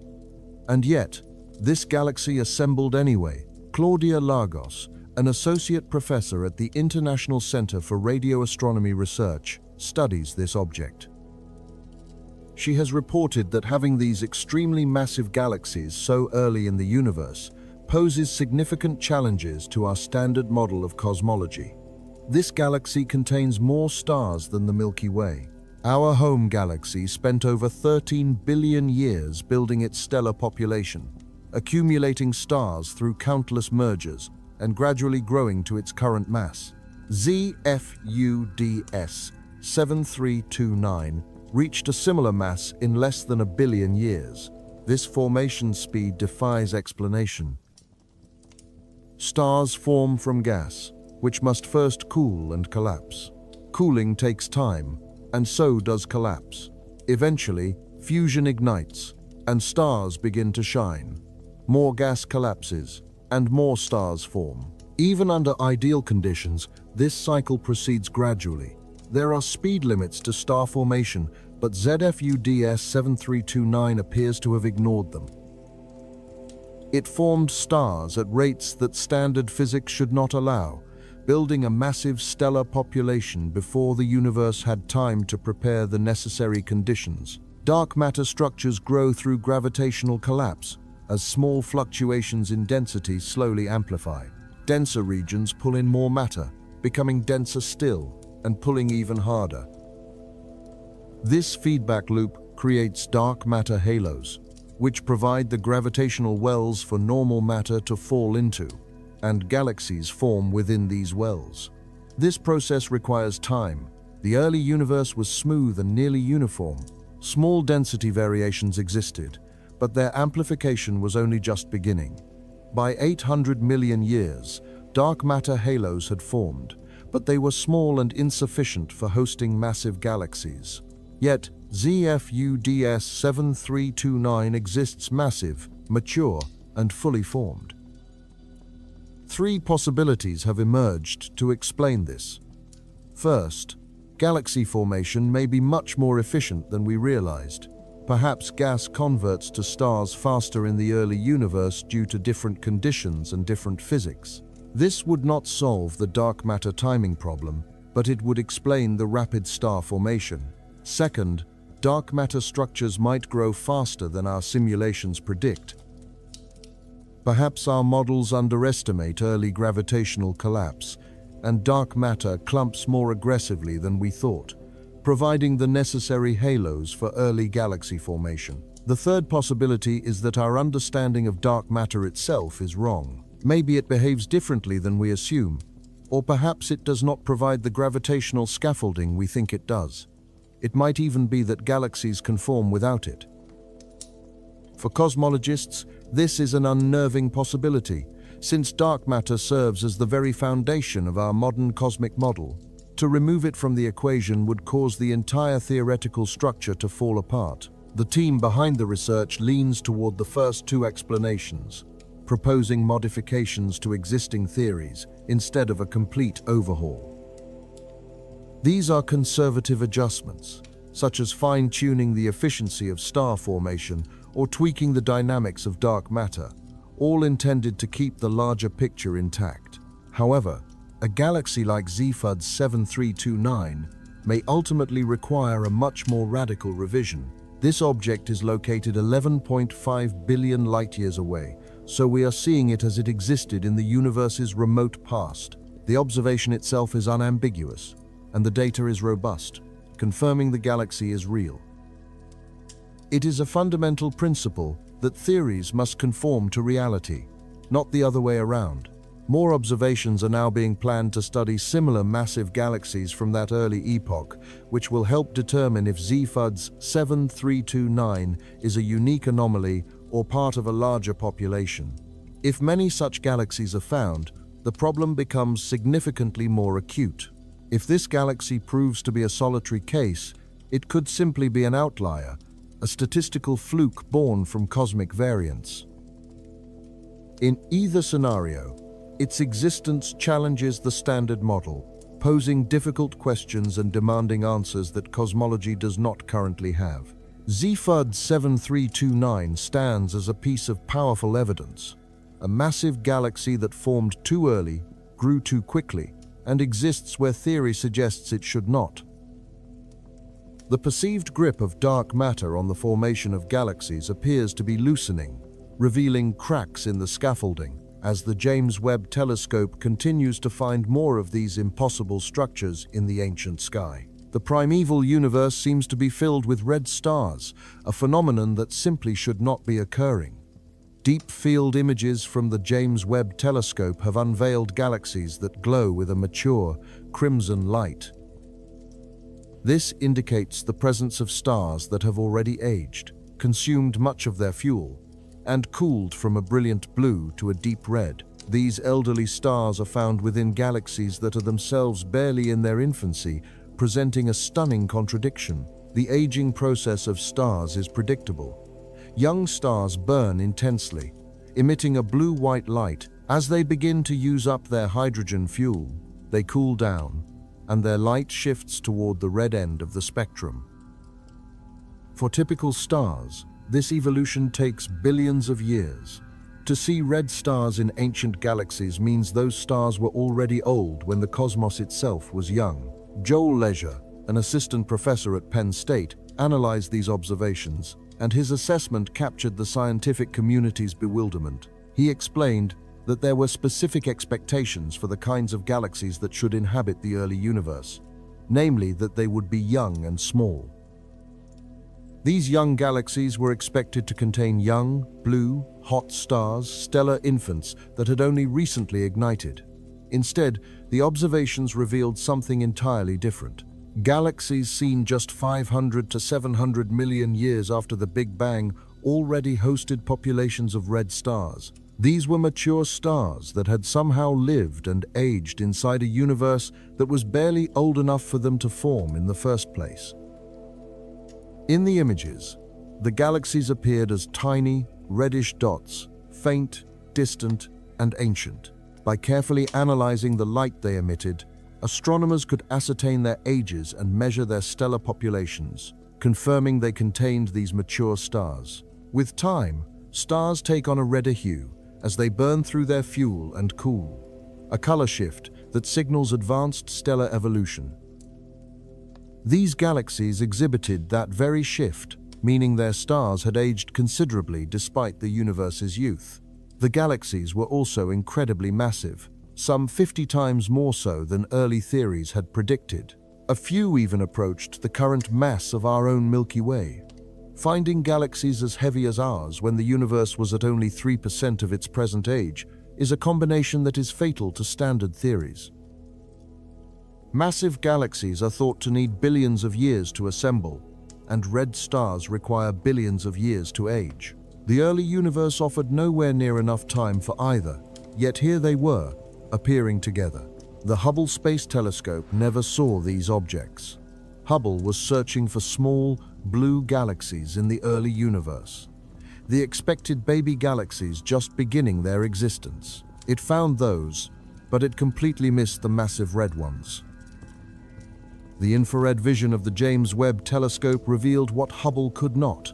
The red light from these ancient galaxies gets stretched into the infrared spectrum during its vast journey across space. Webb is designed to detect this infrared light, whereas Hubble primarily operates in the visible spectrum.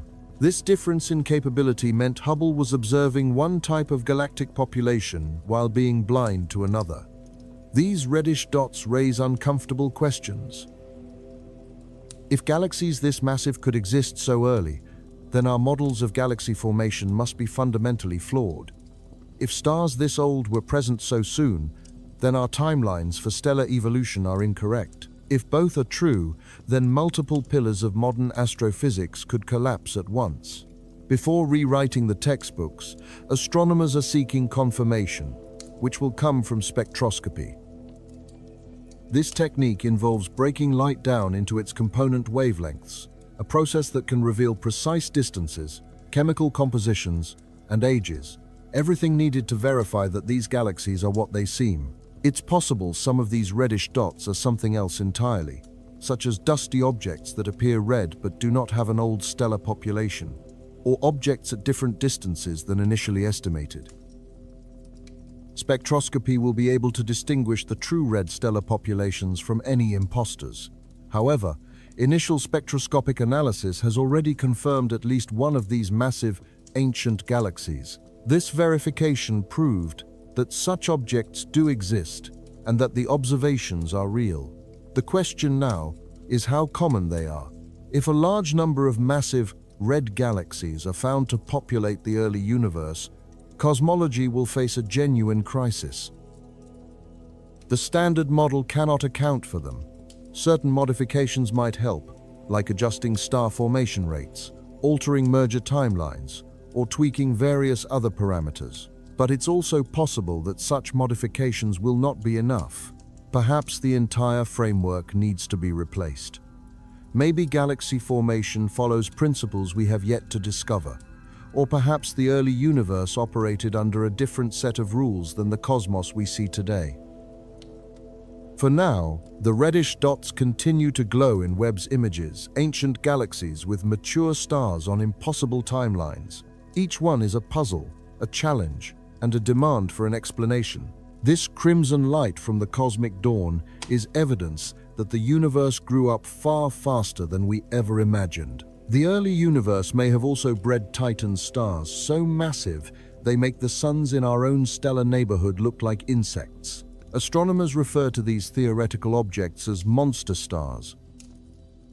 They could have reached masses up to 10,000 times that of our Sun, burning with incredible brilliance for brief cosmic moments before collapsing into black holes.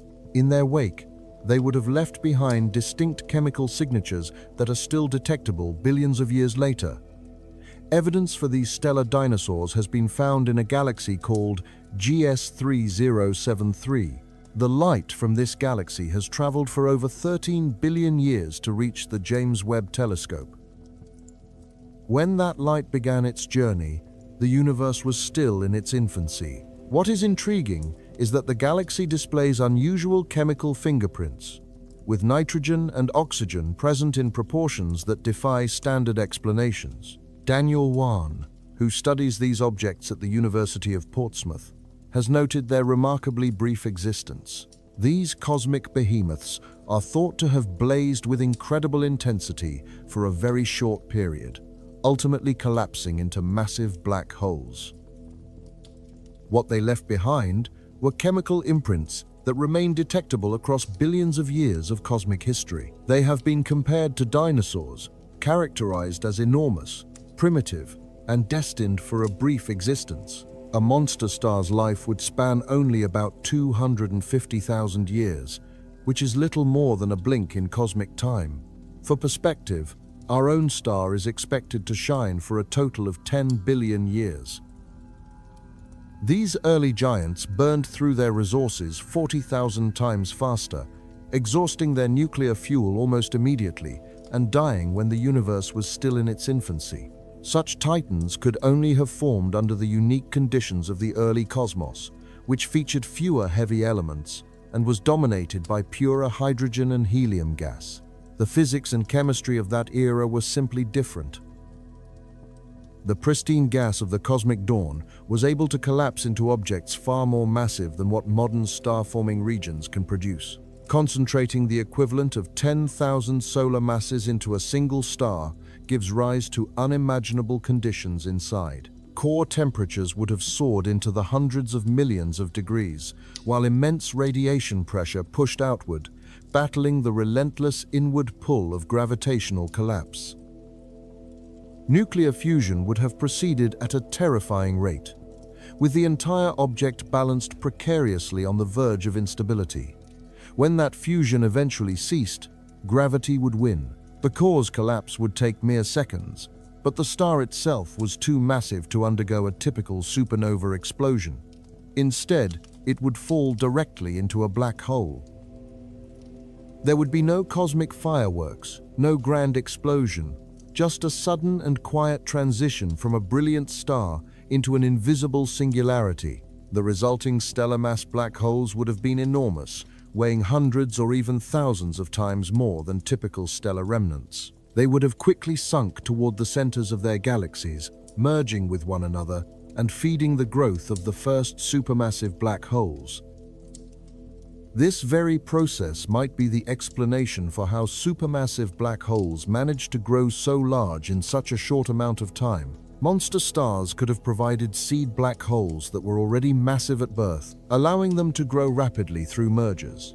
and accumulate enough mass to account for the supermassive giants we now observe in ancient galaxies. The chemical signature found in a galaxy known as GS 3073 provides the crucial piece of evidence.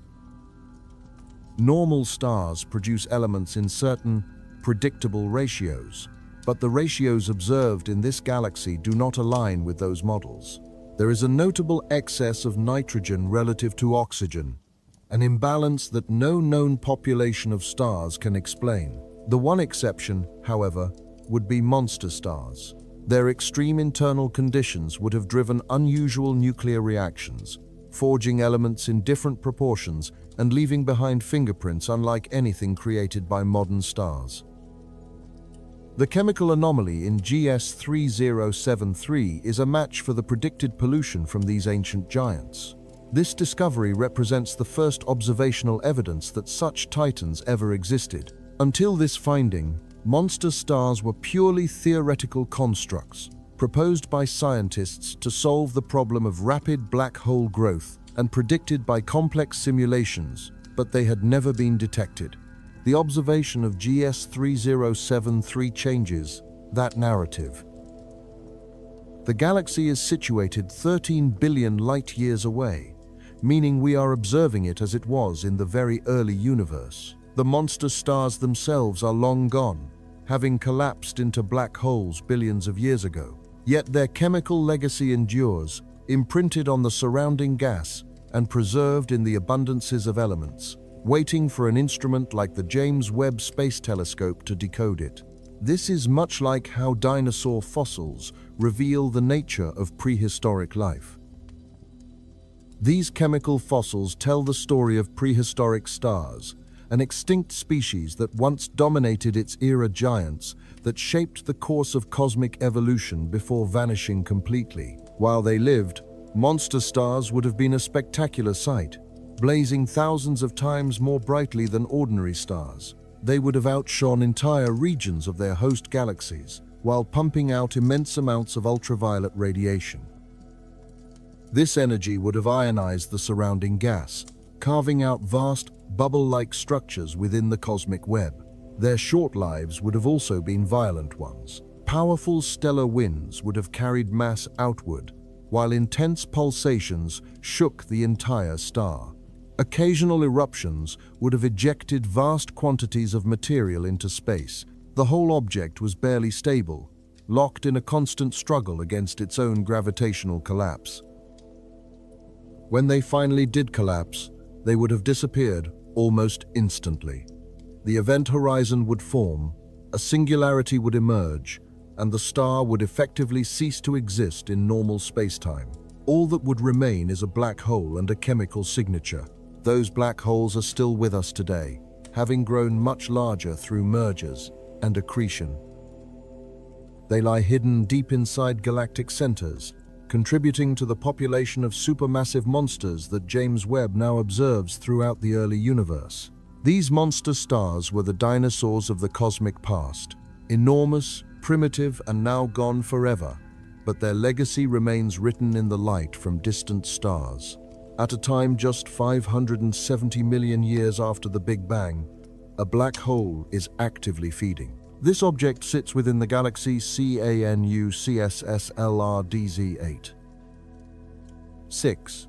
Its existence confirmed by spectroscopy from the James Webb Telescope.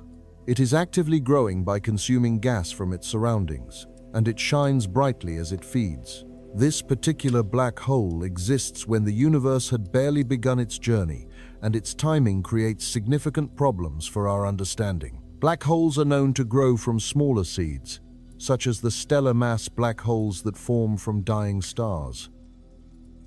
These seeds then merge together, gradually building up mass over time, until they eventually reach supermassive status.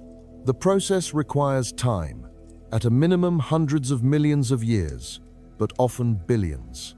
Yet CANU CSSLR-DZ826 contains a supermassive black hole at only 570 million years after the Big Bang.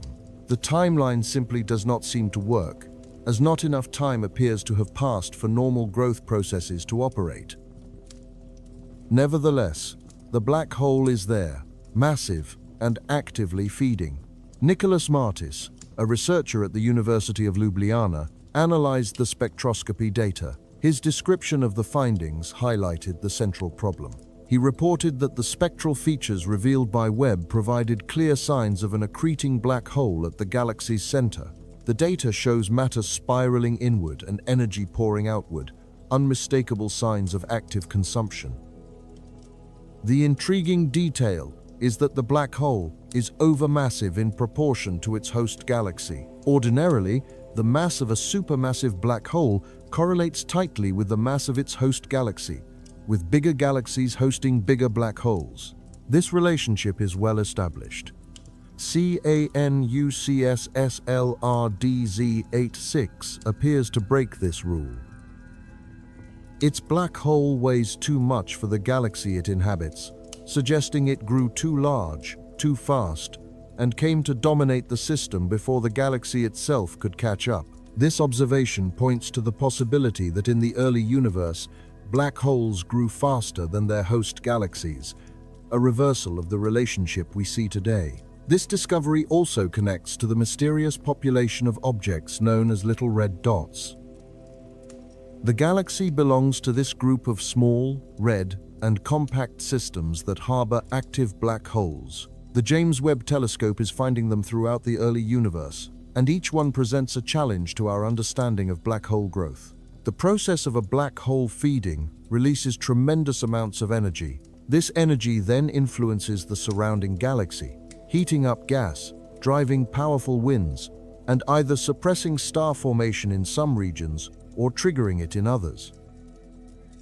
This interaction, known as feedback, shows how a black hole shapes the evolution of its galaxy. Understanding this feedback is of critical importance for cosmology. It is clear that black holes and galaxies co-evolve, with each influencing the other's growth. If we get this relationship wrong, it means we misunderstand how galaxies form. And if we get the timeline wrong, it means we misunderstand the evolution of the cosmos itself. The object, designated CANUCSLRDZ8 6, represents just one example in a growing catalogue of cosmic anomalies. Data from the James Webb Space Telescope has consistently confirmed the existence of multiple supermassive black holes in the very distant past, and each new observation only adds to the complexity of the puzzle. Every discovery demands a better explanation, because a clear pattern has now emerged. It seems that black holes appeared much earlier and grew far more quickly than our prevailing theories had ever predicted. Several potential explanations are being explored to resolve this tension. The first possibility is that the initial seed black holes were simply more massive than we once thought. If they started their existence with a greater mass, their path to becoming supermassive would have been considerably shorter. But this then begs the question of where such heavy seeds could have come from, with possibilities including the direct collapse of immense gas clouds or the remnants of theoretical monster stars. A second line of reasoning suggests that feeding rates were significantly higher in the early universe. With a greater abundance of available gas and less regulation from stellar feedback, black holes could have effectively gorged themselves, accumulating mass with incredible speed and reaching enormous sizes in very short spans of cosmic time. Such a scenario would require environmental conditions quite different from those the modern universe provides. A third mechanism may involve a higher frequency of black hole mergers. The young universe was a crowded place where galaxies collided constantly, and when they did, their central black holes would have merged, combining their masses and growing rapidly through a process of cosmic cannibalism. This pathway accelerates growth far beyond the limits of normal accretion. It is quite likely that all three of these mechanisms contributed to the phenomenon. The early universe seems to have provided the perfect conditions for the rapid formation of black holes, with its dense environments, plentiful gas, and frequent mergers. These objects exploited the available conditions, expanding to supermassive status in what amounted to mere cosmic minutes. The research team is now planning additional observations to study the cold gas and dust surrounding these black holes, hoping to measure their precise properties, determine their feeding rates, and build more detailed models of their growth. The ultimate goal is to understand how black holes and their host galaxies co-evolved during the first billion years, as this crucial epoch set the stage for all of cosmic history that followed. The structures that formed then have influenced the evolution of galaxies ever since. The light from CANUCS LRDZ 8.6 shines across a distance of 13 billion light-years, a beacon from a black hole feeding in the infant cosmos, growing at an impossibly fast rate, dominating its host galaxy and challenging every theory we have constructed about black hole formation. The James Webb Telescope watches it feast, recording every detail and collecting the data that will reshape our understanding of the cosmic dawn. And all the while, the black hole keeps feeding, keeps growing, and keeps defying our expectations. Some 740 million years after the Big Bang, a different scene unfolds. As two galaxies collide, their central black holes preparing to merge. The system, known as ZS7, was discovered by Webb in the extreme early universe. Here, two massive black holes are seen orbiting one another, spiraling inward on a path toward an eventual merger. This observation represents the most distant black hole merger ever detected and the first to be confirmed in such ancient times. The research was led by Hannah Eubler, an astronomer at the University of Cambridge. She explained how spectroscopy revealed the telltale signs of the impending collision. Her team found clear evidence of very dense gas moving at high speeds near the black hole, as well as hot and highly ionized gas being illuminated by energetic radiation. The signatures painted a clear picture of two active black holes preparing to collide. Mergers of this magnitude release gravitational waves, which are ripples in space-time itself. These waves propagate outward at the speed of light, carrying with them information about the objects that created them. Observatories on Earth can detect these as incredibly tiny vibrations. However, the merger in ZS7 happened too long ago for our current detectors to register. Its gravitational waves would have passed by Earth billions of years before our planet even existed. Future detectors, though, might be able to catch similar events. The Laser Interferometer Space Antenna, a space-based observatory set to launch in the coming decades, will be capable of detecting gravitational waves from supermassive black hole mergers like the one in ZS7, but happening in our current cosmic era. The waves from those events will reveal details about merger dynamics, black hole masses, and orbital parameters. The ZS7 merger presents its own challenge to formation theories. The existence of two supermassive black holes just 740 million years after the Big Bang, each one massive enough to dominate its host galaxy, implies that both had to grow with extraordinary speed even before their galaxies began to interact.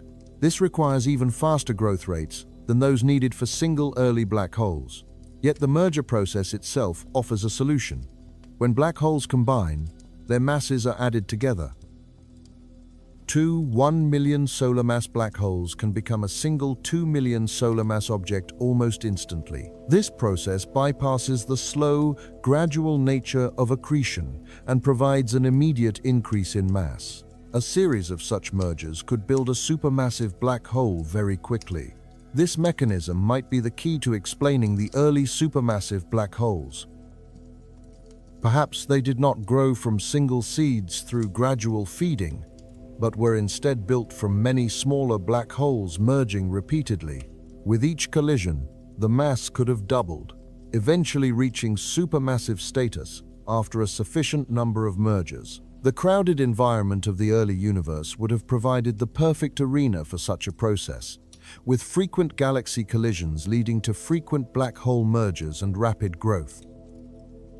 Pablo Pérez González, a researcher at the Centro de Astrobiología who contributed to the study, offered a striking perspective. He noted that the total stellar mass of the ZS7 system is similar to that of our galactic neighbor, the Large Magellanic Cloud, What is remarkable is that this small galaxy, by modern standards, is hosting not one, but two supermassive black holes.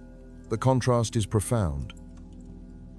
The Large Magellanic Cloud, which orbits our Milky Way, contains perhaps 10 billion stars and is of a relatively modest mass. To imagine it hosting two supermassive black holes, each potentially larger than our own Sagittarius A*, is to picture a system utterly dominated by these central objects, where the stellar populations play a secondary role.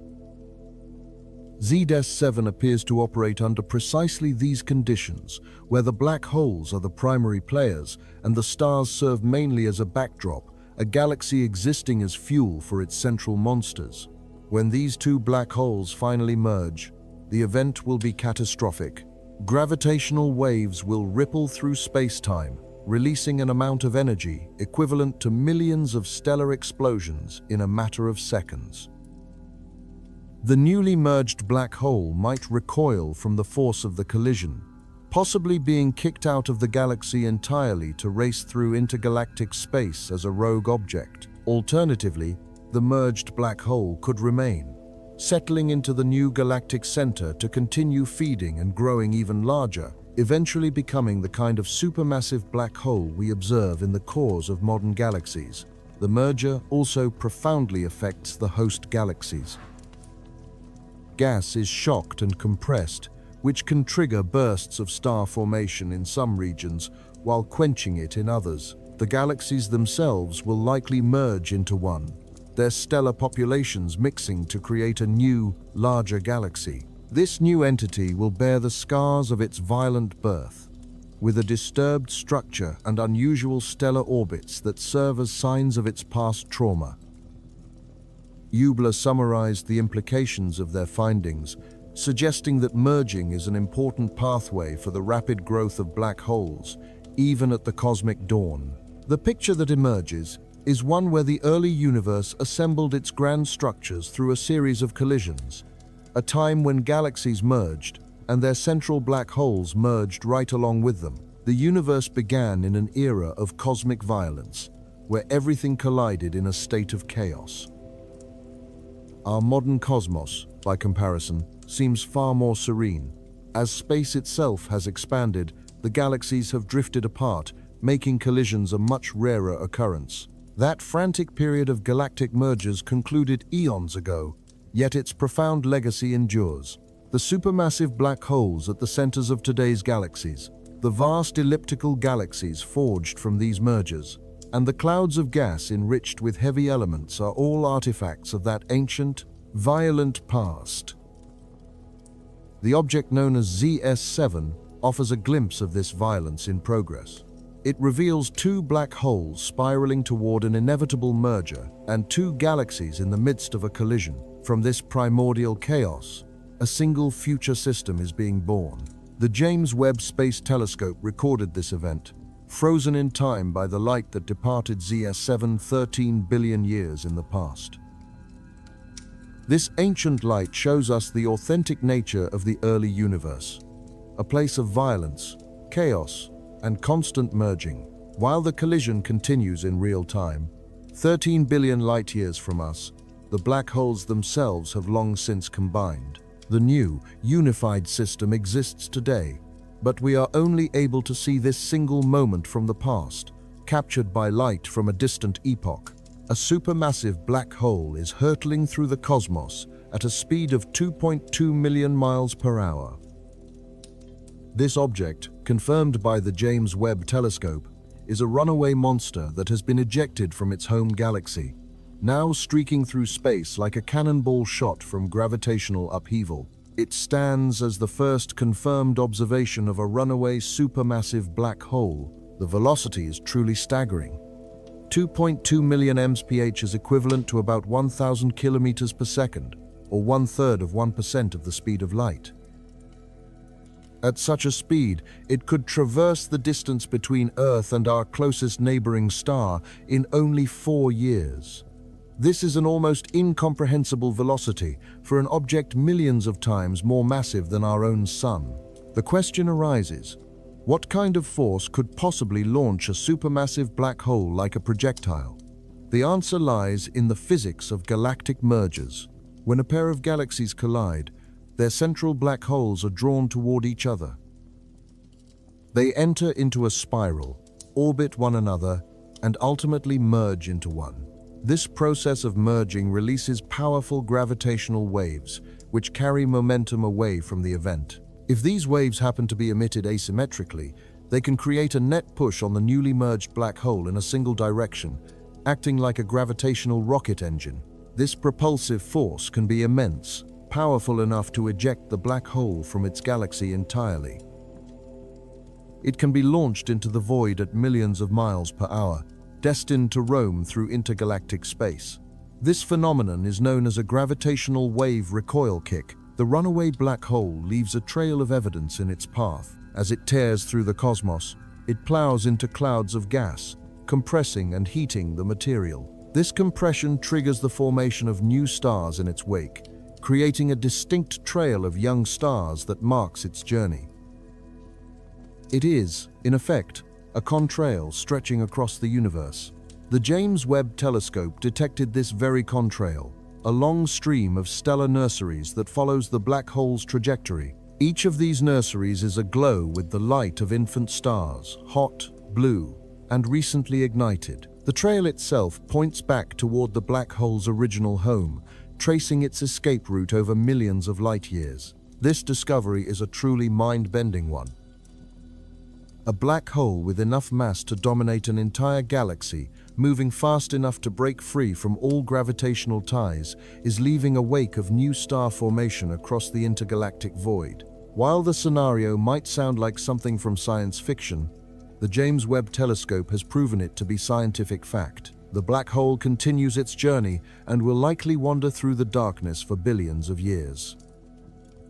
It is possible that it may eventually encounter another galaxy, be captured by its gravity, and settle into a new home to begin feeding once more. For now, however, it travels as a solitary rogue, a monster racing through empty space. Over time, its contrail will fade. The young stars will age, cool, and eventually extinguish. The evidence of this black hole's passage will slowly disappear. It is conceivable that future astronomers, billions of years from now, may never know that a runaway monster once tore through their cosmic neighborhood. It is highly probable that similar runaways exist throughout the universe, most likely travel through empty regions of space where there is very little gas. In these voids, they create no trails and leave behind no evidence of their passing, remaining as invisible wanderers. The James Webb Telescope was able to find this one through a stroke of luck. It happened to be plowing through a region rich in gas, which allowed it to create a visible wake and thus announce its presence. How many such runaway black holes might be haunting the cosmos? The number could be dozens, thousands, or even millions. No one currently knows. They are nearly impossible to detect unless they happen to interact with their environment. The majority will probably wander in darkness for eternity, invisible exiles from the galactic homes they can never return to. The gravitational wave kick that launched this object required a very specific set of conditions. The merging black holes must have had unequal masses, been spinning at particular rates, and approached each other from just the right angles. Every one of these factors needed to align perfectly. When that alignment occurred, the resulting kick was powerful enough to launch the merged black hole into space. In the future, gravitational wave observatories will be able to detect these mergers as they happen. They will measure the strength of the kicks and help determine just how common runaway black holes truly are. For the time being, the James Webb Telescope provides us with these glimpses, individual cases that serve as proof that the phenomenon is real. The runaway continues onward, fleeing its past and racing toward an unknown future. A supermassive exile hurtling through the void at 2.2 million miles per hour. And somewhere in its wake, new stars are being born, ignited by the passage of a cosmic monster, marking the trail of the impossible. A scar extends across the galaxy NGC 3000, 627, measuring 20,000 light-years long and 650 light-years wide. It appears as a contrail carved by something massive plowing through the galactic medium. This feature represents the most distinct galactic contrail ever discovered. While previous examples have been found within the Milky Way, they were small, ambiguous, and difficult to interpret. The scar in NGC 3627, however, is unmistakable, enormous, well-defined, and impossible to overlook. It was discovered by Mena Xiao, a doctoral student at Nanjing University in China.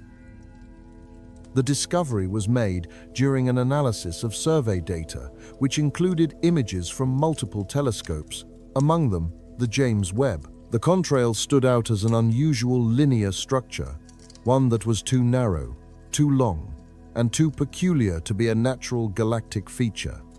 It was clear that something had carved this path through the galaxy. There are two leading possibilities. The first is that a supermassive black hole was ejected from the galactic center and is now plowing outward through gas and dust. As it travels, it compresses this material, triggering star formation in its wake, with the contrail marking its escape route. The second possibility is that a dwarf galaxy is colliding with NGC 3627, passing through it at high speed. The gravity of this smaller galaxy would disturb the gas, creating compression waves and sparking stellar birth along its trajectory, with the contrail marking the path of the collision. Both scenarios are dramatic, require violent events, and would leave permanent scars on the host galaxy. Xiao has explained that the available data does not yet permit a conclusive choice between these two potential causes. More observations will be needed to solve the puzzle. The dimensions of the contrail are themselves remarkable. At 20,000 light-years, its length is equivalent to 1/5 of the entire diameter of our own Milky Way galaxy. A remarkable feature carves its way across the galaxy NGC 3627, a wound visible from billions of light-years away that stretches from the galactic center out past the spiral arms, appearing as a permanent scar in the galaxy's structure. What is striking are its proportions. Its width is comparatively narrow, measuring only 650 light-years across. This creates an aspect ratio that resembles a fine pencil line, exceptionally long and thin. The object responsible for this feature seems to have followed a perfectly straight trajectory, plowing through the galactic medium without any deviation and leaving behind a scar of laser-like precision. All along this cosmic contrail, star formation is actively occurring. The region is illuminated by young stellar clusters, hot blue stars, and glowing nebulae. The passage of the object created a powerful compression wave that triggered this intense period of stellar birth. Gas that might have otherwise taken millions of years to collapse was instead shocked into a state of rapid formation. In this environment, stars ignited in what can be considered cosmic minutes, rather than over the span of cosmic eons. The amount of energy needed to create such a feature is truly staggering. Whether the culprit was a black hole or a dwarf galaxy, it must have carried immense momentum, crashing through the galactic gas at a tremendous speed and leaving this 20,000 light-year wound as evidence of its journey. NGC 3627 will carry this mark indefinitely, while the contrail itself will fade as its stars age and eventually die out. The underlying structural disturbance is permanent. The galaxy's gas has been fundamentally rearranged, and its disk is forever altered. Any future astronomers who study this galaxy will undoubtedly see the signs of this ancient, violent event. It is plausible that similar contrails exist throughout the universe. However, most would likely be too faint to detect, too distant to resolve, or too old to still exhibit the active star formation that makes them visible. The contrail in NGC 3627 is notable because it is fresh, active, and blazing with the light of newborn stars. This vibrancy is what allows it to be detected across such vast cosmic distances. The discovery itself was the result of combining multiple datasets from both ground-based and space telescopes, utilizing different wavelengths and instruments. The full picture of the contrail only emerged when all this available data was synthesized. Any single observation would have missed it entirely. The lesson from this is clear. Comprehensive surveys are capable of revealing phenomena that more focused studies might overlook. Xiao's team has also put forward another intriguing possibility. They suggest that the mysterious objects known as little red dots from the early universe could create similar features. If these objects were to plow through galaxies, they might leave contrails, but the precise mechanism for this remains unclear. Little red dots are known to be compact, so how they could produce scars stretching 20,000 light-years is currently unknown. Future observations will be needed to determine what truly created the scar in NGC 3627. Deep optical surveys could potentially reveal a faint dwarf galaxy, while high-resolution observations might pinpoint a runaway black hole. Spectroscopy could provide crucial measurements of velocities and chemical compositions. With more data, the truth will eventually surface. For now, the immense scar remains.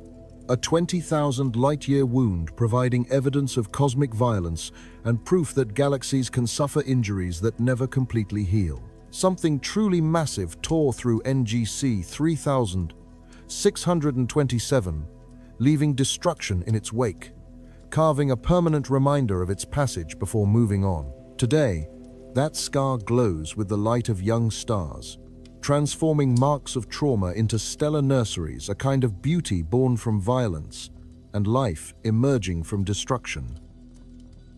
The James Webb Space Telescope captured this feature in unprecedented detail, revealing the contrail's full extent and showing us what happens when cosmic behemoths rampage through galaxies. In another observation, the James Webb Telescope peered beyond the Milky Way and found objects that were not expected to exist in their location. Its target was NGC 602, a young star cluster within the Small Magellanic Cloud, a neighboring galaxy situated roughly 200,000 light-years away. This proximity is close enough for detailed study, yet far enough to be outside our own galaxy's direct influence. Amid the brilliant young stars, astronomers noticed something unusual. Dozens of objects that were too faint to be stars, but too bright to be planets. These were identified as brown dwarfs, often called failed stars, which are objects that begin to form like stars but fail to accumulate enough mass. This observation marks the first potential detection of brown dwarfs beyond the Milky Way. All previous discoveries had occurred within our own galaxy, so finding them in another changes our understanding of their formation and distribution. Brown dwarfs occupy a peculiar category, being more massive than giant planets like Jupiter, but not massive enough to sustain hydrogen fusion. They do ignite briefly, burning deuterium, but then they fade, cooling slowly over billions of years and radiating their leftover heat into the darkness. The mass threshold for a true star is around 75 times the mass of Jupiter. Above that line, objects become stars. Below it, they remain brown dwarfs, forever destined to cool without achieving true stellar status, like failed attempts at becoming cosmic engines. The reason finding them in the Small Magellanic Cloud is so important comes down to metallicity. The Small Magellanic Cloud contains fewer heavy elements than the Milky Way, less iron, carbon, and oxygen. Its gas is more pristine, with a composition closer to that of the early universe. Previous theories had suggested that brown dwarfs form more easily in metal-rich environments. The reasoning was that heavy elements help gas to cool, and this cooling aids in fragmentation, which in turn creates the smaller clumps that might become brown dwarfs instead of full-fledged stars. The low metallicity of the Small Magellanic Cloud should, according to this model, make brown dwarf formation more difficult. Yet, there they were. Dozens of brown dwarf candidates were found forming in conditions that were thought to suppress them. This discovery demands a new explanation. Elena Sabi, a researcher at the National Science Foundation's Noy Lab, is investigating these objects. Her team utilized the James Webb Telescope's powerful infrared capabilities to detect the faint brown dwarf candidates. Previous telescopes simply lacked the sensitivity to distinguish these dim objects from the background at such distances. The brown dwarfs in NGC 602 are young and recently formed, still glowing with the heat from their rapid contraction, which makes them brighter and easier to detect. Older brown dwarfs would have faded into near invisibility, and even the James Webb Telescope would struggle to find them.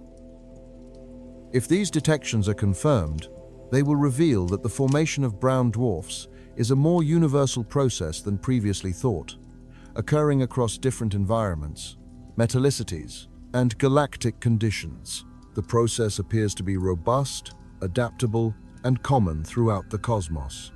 The implications of this discovery extend to planet formation as well. Brown dwarfs and giant planets occupy adjacent mass ranges, so understanding how brown dwarfs form can inform our theories about how giant planets come into being. If brown dwarfs can form easily in a wide variety of settings, it is likely that giant planets do too. This is significant for the search for life. More giant planets could mean more systems similar to our own, with large gas giants potentially protecting inner rocky worlds from asteroid bombardments. They can also act as gravitational anchors, stabilizing planetary systems and increasing the opportunities for life-friendly conditions to arise. The Small Magellanic Cloud offers other advantages for studying star formation, as its lower metallicity provides a window into conditions that were more common in the early universe. Studying star formation within NGC 602 provides a unique window into the universe's infancy, revealing how the very first stars and planets might have emerged when heavy elements were still rare and cosmic conditions were far more primitive. This stellar nursery holds an estimated 5,000 stars, most of them young, intensely hot, and massive, having been born within the past few million years. Hiding among these brilliant stellar bodies are candidates for brown dwarfs, which appear as faint companions to their more successful and luminous siblings. Final confirmation of their nature, however, awaits further observation. The key lies in spectroscopy, which is needed to measure their temperatures, chemical compositions, and surface gravities. These detailed measurements are what allow astronomers to distinguish true brown dwarfs from other objects, such as low-mass stars or distant background galaxies. This is a deliberate process that requires significant telescope time and years of analysis before definitive answers can be reached. For the moment, these objects remain candidates, but they are very likely brown dwarfs in essence, failed stars, and they represent the first of their kind ever identified beyond the boundaries of our own galaxy. Their discovery offers compelling evidence that such objects are not unique to our cosmic neighborhood, but are instead common throughout the universe. These failed stars conceal themselves in plain sight, often too dim for most telescopes to detect, too numerous to be considered exotic, and yet too peculiar to be fully understood. The James Webb Space Telescope, however, managed to unveil them, fundamentally altering our understanding of where these objects can form. Far deeper in time, 330 million years after the Big Bang, a galaxy's light is seen piercing through a primordial fog. This object, known as JADES GSZ130, was confirmed using Webb's spectroscopic capabilities, which detected a bright hydrogen emission called Lyman alpha. According to established models, this observation should be impossible. The early universe was permeated by a dense fog of neutral hydrogen, which is known to completely absorb Lyman alpha emissions. By this logic, no single galaxy should have been able to shine through it. And yet, JADES GSZ130 blazes with this specific light. The universe, in its early stages, underwent a period called reionization, when space was filled with these neutral hydrogen atoms. This fog effectively blocked ultraviolet light, rendering the cosmos opaque. Over time, the first stars and galaxies generated enough radiation to ionize the hydrogen, stripping electrons from their atoms and clearing the fog to create the transparent space we know today. This transformation was thought to be a collective effort that unfolded over hundreds of millions of years, with countless galaxies and their stars all contributing ultraviolet photons to slowly burn away the cosmic haze. No individual galaxy was believed to be capable of clearing the fog on its own. JADE SGSZ 130, however, existed before reionization was complete, at a time when the fog was still the dominant feature of the cosmos. Despite this, its Lyman alpha emissions successfully reached us, traveling across 13 billion light-years to arrive at the James Webb Telescope's instruments clear, bright, and unabsorbed. The research team, led by Joris Wittstock of the University of Cambridge and the University of Copenhagen, highlights what the spectroscopy uncovered. The data shows dense gas moving at high speeds near the galaxy's core, along with hot, ionized gas being illuminated by energetic radiation, all telltale signs of exceptionally intense activity. The conclusion is that the galaxy must be generating its own bubble, an ionized region around itself that is clear of the fog and therefore transparent to Lyman alpha light. This bubble is what allows the galaxy's emission to escape, travel through the era of reionization, and finally reach our telescopes billions of years later. To create such a bubble single-handedly would require an immense amount of power. The galaxy must be producing a tremendous volume of ultraviolet radiation, enough to ionize hydrogen across vast distances and continuously maintain the bubble against the encroaching fog. This implies an extreme rate of star formation, the presence of an active supermassive black hole, or perhaps both. The galaxy appears to be operating at the very peak of what physics allows, pouring out enough energy to clear its own cosmic vicinity. This finding reshapes our understanding of reionization. Previous models had assumed a collaborative process where many galaxies worked in concert, each contributing a small amount of ionizing radiation to gradually clear the fog over eons. JADESGSZ130 suggests that powerful individual galaxies played a much more significant role by clearing out substantial bubbles of their own. These bubbles would then expand and eventually merge, creating the transparent universe we inhabit today. This new model would require fewer galaxies, with each one being considerably more powerful. It also helps resolve a persistent puzzle. The James Webb Telescope has found fewer galaxies in the early universe than theories predicted. If reionization depended on innumerable small galaxies, the observed numbers simply do not add up. But if individual galaxies were much more potent, then fewer would have been needed to complete the task. JADESGSZ 130 provides the first direct proof of this concept: one galaxy, creating one bubble with enough power to clear its surroundings. This model is mathematically sound, it aligns with observations, and it resolves the galaxy count discrepancy. The bright Lyman alpha emission also offers insights into the properties of early galaxies. The light traces hydrogen gas, revealing where it is densest, how it is moving, and the way it is distributed. This information effectively maps the galaxy's structure, unveiling details that are invisible through other means. The rapid gas motions point to a turbulent environment, with materials swirling violently, likely driven by powerful stellar winds, supernova explosions, and feedback from a black hole. The picture that emerges is not of a serene stellar nursery, but of a chaotic and violent cosmic storm.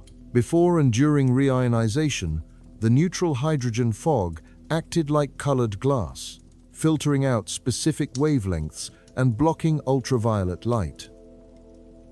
Until a sufficient number of stars had formed to ionize that hydrogen, No energetic light like the Lyman alpha emission should have been able to escape from early galaxies and travel to Earth. JADES-GSZ130 should have remained invisible, its light absorbed and hidden by the fog. Yet this galaxy defies expectations, shining through and announcing its existence. The research team describes it as mysteriously clearing away the fog, creating transparency where none was expected, and operating at power levels that seem improbable for such an early epoch. At 330 million years after the Big Bang, the universe was a hostile, dark, and opaque place. Galaxies struggled to form against these cosmic conditions, and most remained shrouded behind the veil of hydrogen. JADESGSZ130 managed to burn through that veil, clear the fog, and make itself seen a beacon in the cosmic dark ages and proof that individual galaxies could powerfully reshape their own environments.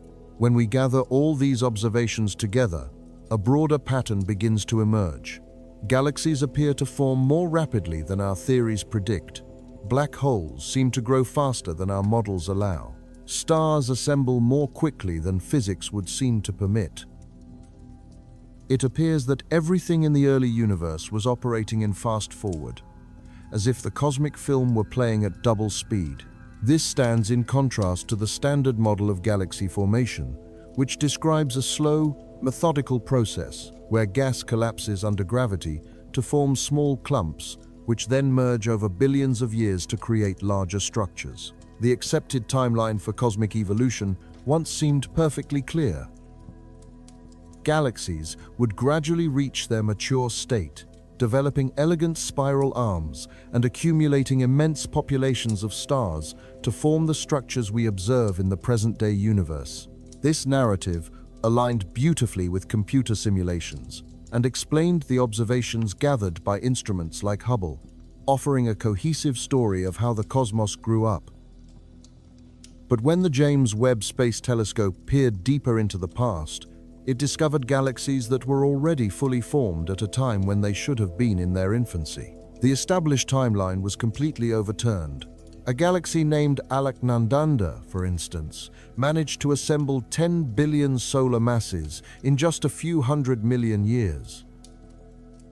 It had already developed a flawless spiral structure, accomplishing in 1/10 the expected time a process that was thought to require billions of years. This galaxy appeared to have formed in fast forward. Another, called Zulong, emerged fully developed only 1 billion years after the Big Bang. It possessed spiral arms, a central bulge, and an organized disk, all features that should require extended periods of formation, yet they were all present at this impossibly early stage. It was another case of a galaxy seemingly skipping ahead through cosmic history. The massive red galaxies observed in this era present a similar puzzle, as they contain aged stars. These are stars that must have lived for billions of years. Yet they are found within a universe that was only hundreds of millions of years old. The mathematics simply does not add up, even as the observations themselves remain solid.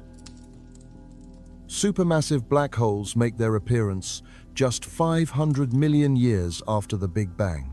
They are already seen dominating their host galaxies and feeding actively, their growth from unknown seeds proceeding at an impossible rate as they race toward their immense status in what amounts to cosmic minutes. Star formation rates in these early galaxies were also found to be higher than in modern counterparts, sometimes by factors of 20 or more.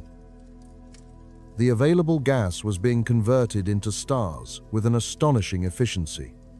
These galaxies were building their stellar populations at speeds that standard models are unable to account for. The stellar assembly line seems to have been running at its absolute maximum capacity. Every single observation points toward the same conclusion. The early universe was far more efficient than the cosmos is today. It assembled structures more rapidly and organized matter more quickly, achieving in millions of years what now takes billions. The question is, why? Several factors might have contributed to this accelerated pace. The gas in the early universe was significantly denser. Galaxies were also crowded much closer together, which would have made gravitational interactions stronger.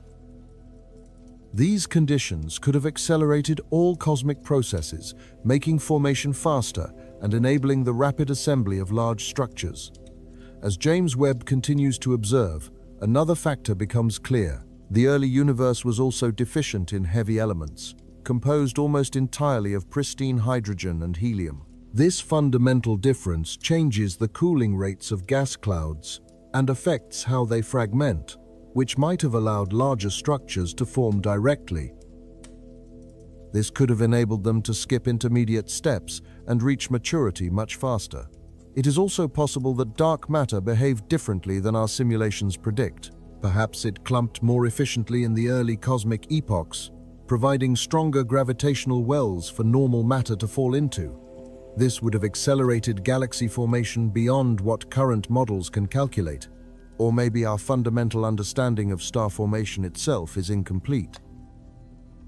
It could be that the relationship between gas and stars was different in the early universe, characterized by higher efficiency or different mass distributions through processes that no longer operate in the modern cosmos.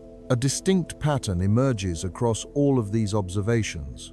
It is not limited to a single type of object or confined to one specific cosmic era.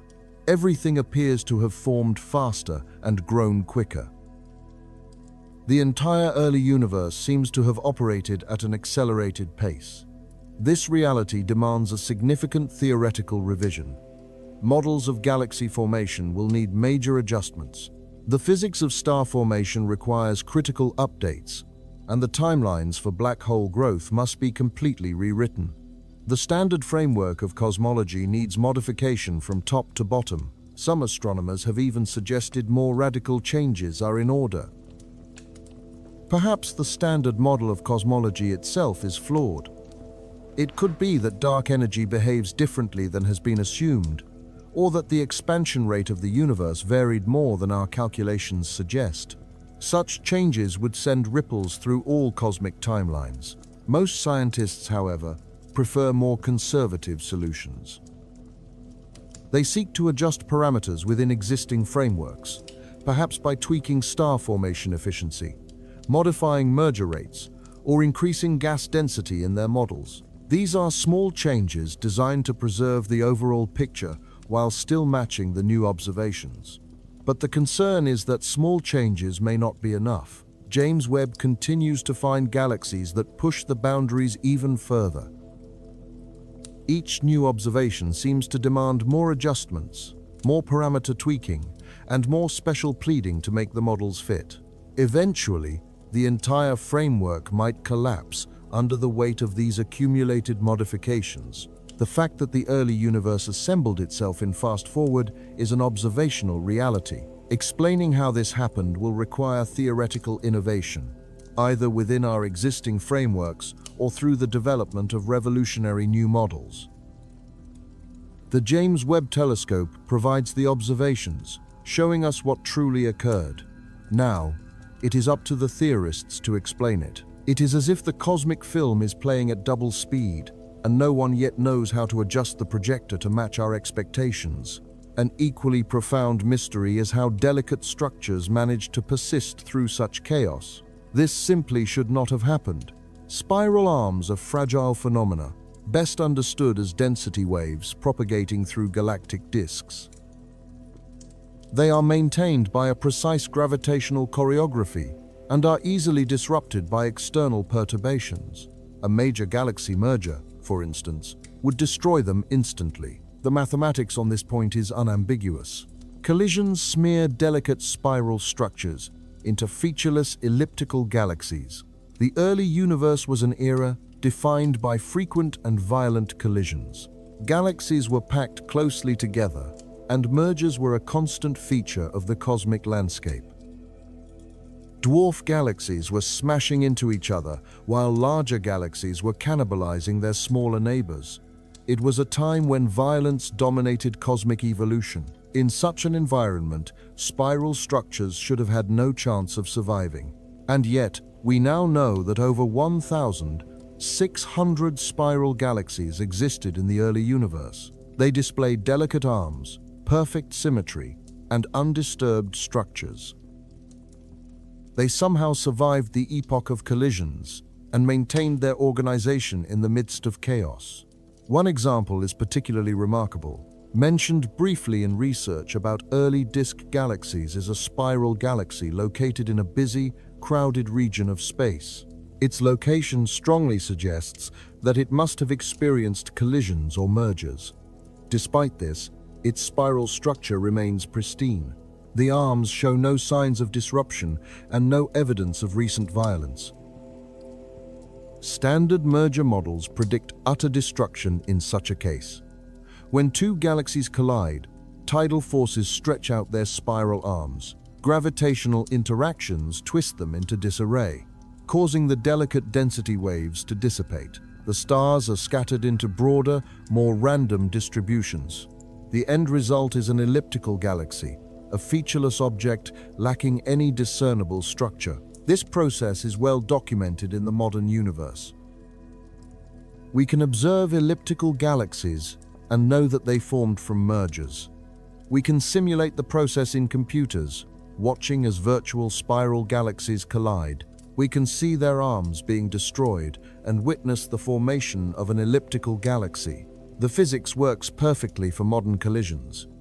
But collisions in the early universe should have been even more destructive.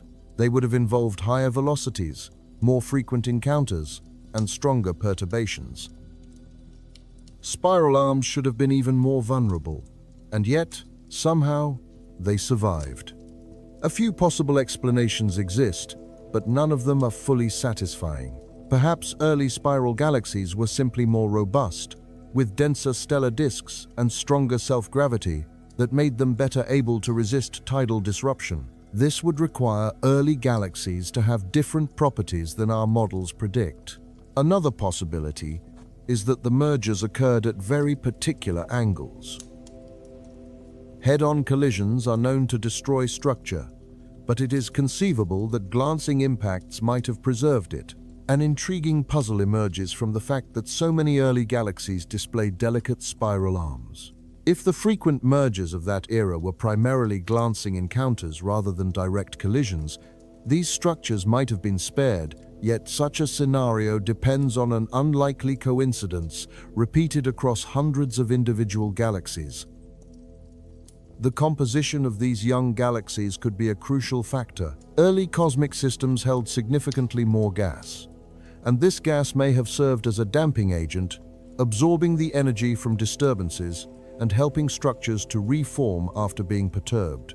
In this view, a galaxy could effectively heal itself after experiencing a violent event. Another possibility is that spiral structures simply form much faster than our models suggest, perhaps being destroyed in a merger only to regenerate within millions of years, thus appearing pristine to our telescopes despite recent turmoil. This explanation, however, would require a process of spiral arm formation far more efficient than current physics allows. Each of these potential solutions presents its own set of problems and requires adjustments to our understanding of galactic physics. What they collectively indicate is that our grasp of galaxy dynamics is incomplete, that we are missing some fundamental process or stabilizing mechanism that makes spiral structures more resilient than predicted. The 1,000+ early spiral galaxies discovered demand a new explanation, as they are not rare exceptions or outliers. Their abundance shows they were a common feature, representing a significant portion of all galaxies in the early universe. This widespread phenomenon suggests that spiral galaxies were even more dominant in the young cosmos than they are today, an era where elliptical galaxies, the products of billions of years of mergers, are now common. The survival of these delicate features through the most violent epoch in cosmic history has major implications for our understanding of galactic evolution. If such fragile structures can persist through chaos, it suggests that galaxies are more stable and less influenced by their environments than previously thought, possessing a greater ability to maintain their organization. This has a ripple effect on our theories of planet formation. The spiral density waves that define these arms are known to trigger the birth of stars, which in turn form with their own planetary systems. A stable spiral structure implies a consistent rate of star formation, which leads to a greater number of planets and, consequently, more opportunities for life to emerge. If spiral galaxies did indeed dominate the early universe, life itself might have begun earlier than we imagine, developing in stable galactic nurseries protected by these persistent structures. The beautiful spiral arms, surviving through violence and chaos, defy our expectations and challenge our theories. The James Webb Space Telescope captured them in stunning detail, revealing their perfection and their seemingly impossible resilience, leaving astronomers to grapple with how such fragile forms could endure. Star formation itself appears to follow a different set of rules in the distant past. Under normal conditions, as gas collapses and heats, it fragments to form stars of various masses, with a distribution that follows a predictable pattern known as the initial mass function. The vast majority of stars are small, and only a few are massive. This ratio has been observed as a universal constant everywhere we have looked, until James Webb turned its gaze to the early universe. There, star formation may have operated differently, creating distinct mass distributions and producing stellar populations unlike anything found in the modern cosmos. It seems the cosmic blueprint for making stars did not apply to the infant universe. Evidence for this comes from several sources, including the unusual brightness of early galaxies. They are simply too luminous to be explained by standard stellar populations. This means they either contain far more stars than estimated, or the stars they do contain shine much brighter than expected. A different distribution of stellar masses could explain this. If early star formation was skewed toward more massive stars, the overall brightness of a galaxy would increase significantly. A galaxy populated by many massive stars will easily outshine one with a typical distribution, which could be why these early systems blaze so brightly, not because of more stars, but because of different stars. Massive stars live short, dramatic lives, ending in supernova explosions that enrich the cosmos with heavy elements. A top-heavy initial mass function, with a preponderance of massive stars, would lead to more supernovae and a faster rate of chemical evolution. This could explain why some early galaxies exhibit surprisingly high abundances of metals. The evidence for monster stars, such as the chemical signature in GS3073 suggesting the presence of stars reaching 10,000 solar masses, supports this idea. Such titans would dramatically shift the initial mass function toward higher masses, creating stellar populations dominated by giants. The question then becomes, why early star formation would have been so different? The answer likely lies in the unique conditions of the time. The early universe was largely devoid of heavy elements, and this pristine gas collapses and cools differently than metal-enriched gas, causing it to fragment in other patterns. This alone could have shifted the initial mass function. The radiation fields were also much stronger in the young cosmos, filled with more energetic photons.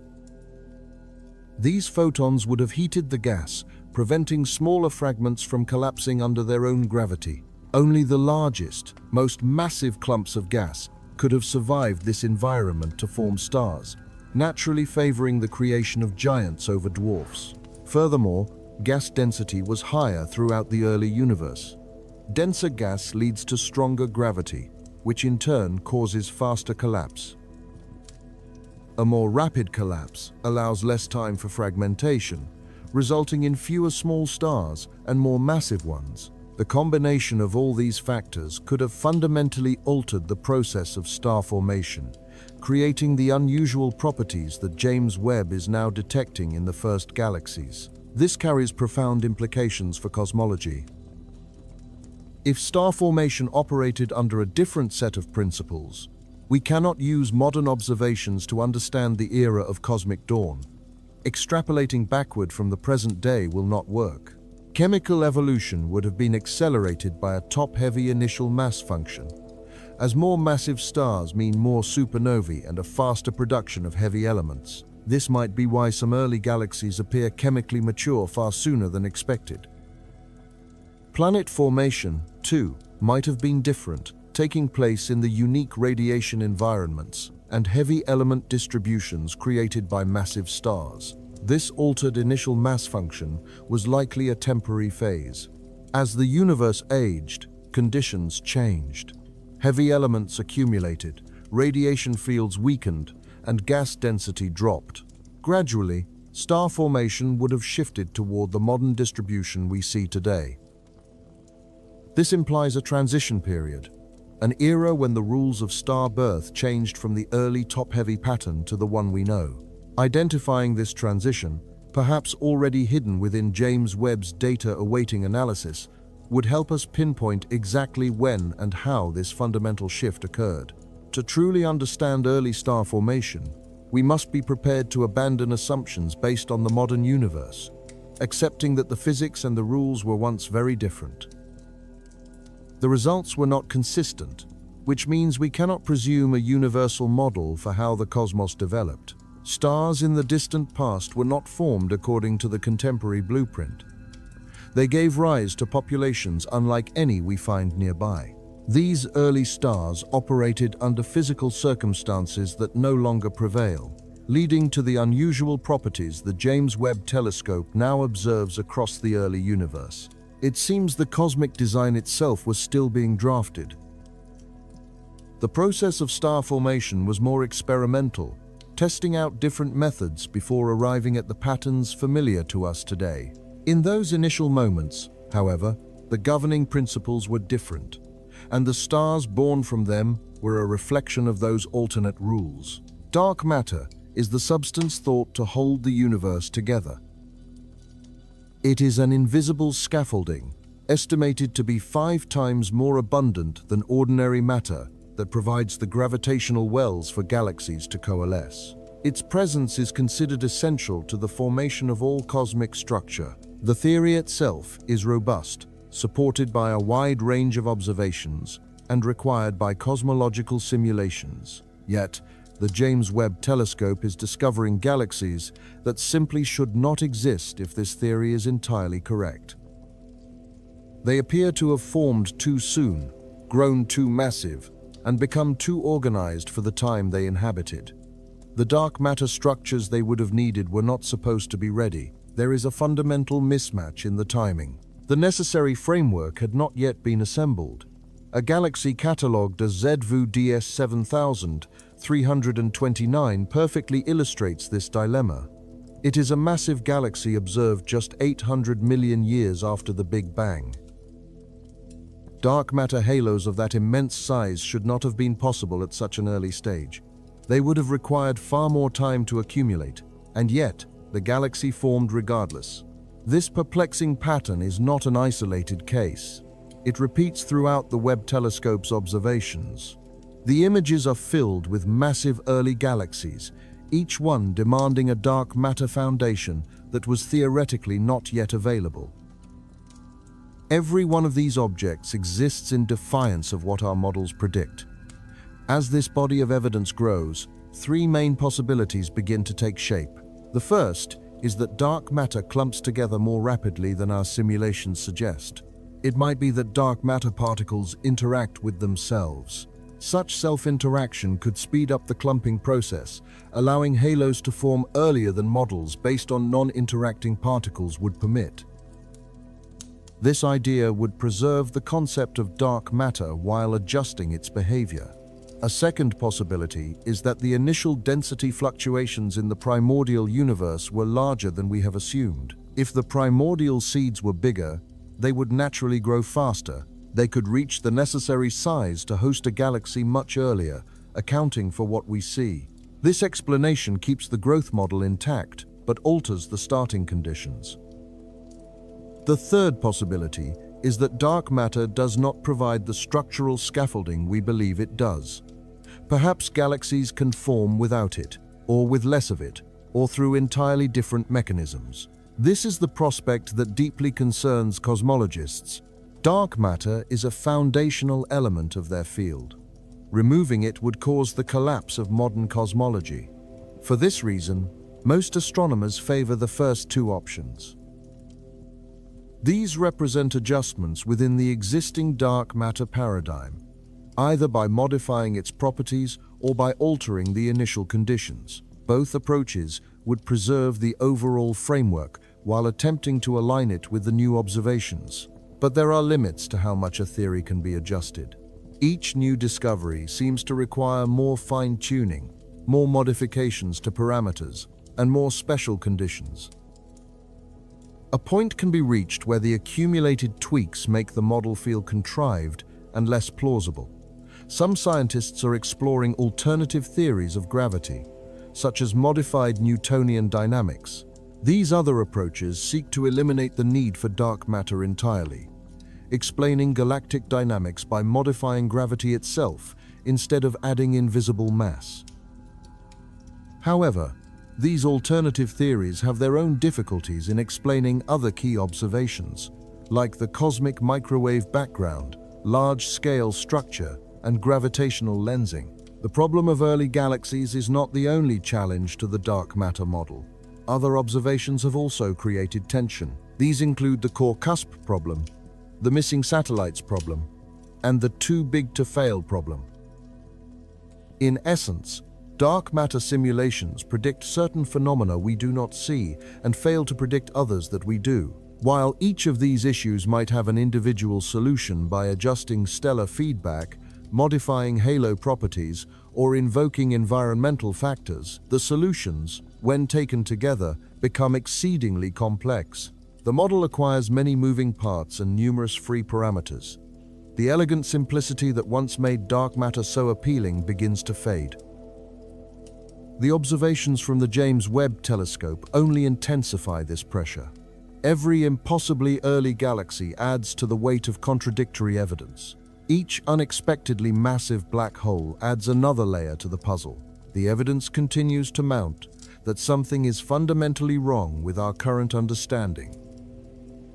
Whether that something relates to the properties of dark matter, the initial conditions of the universe, the physics of galaxy formation, or something even more basic, remains unknown. The observations are demanding an explanation, but the existing theories are struggling to provide one.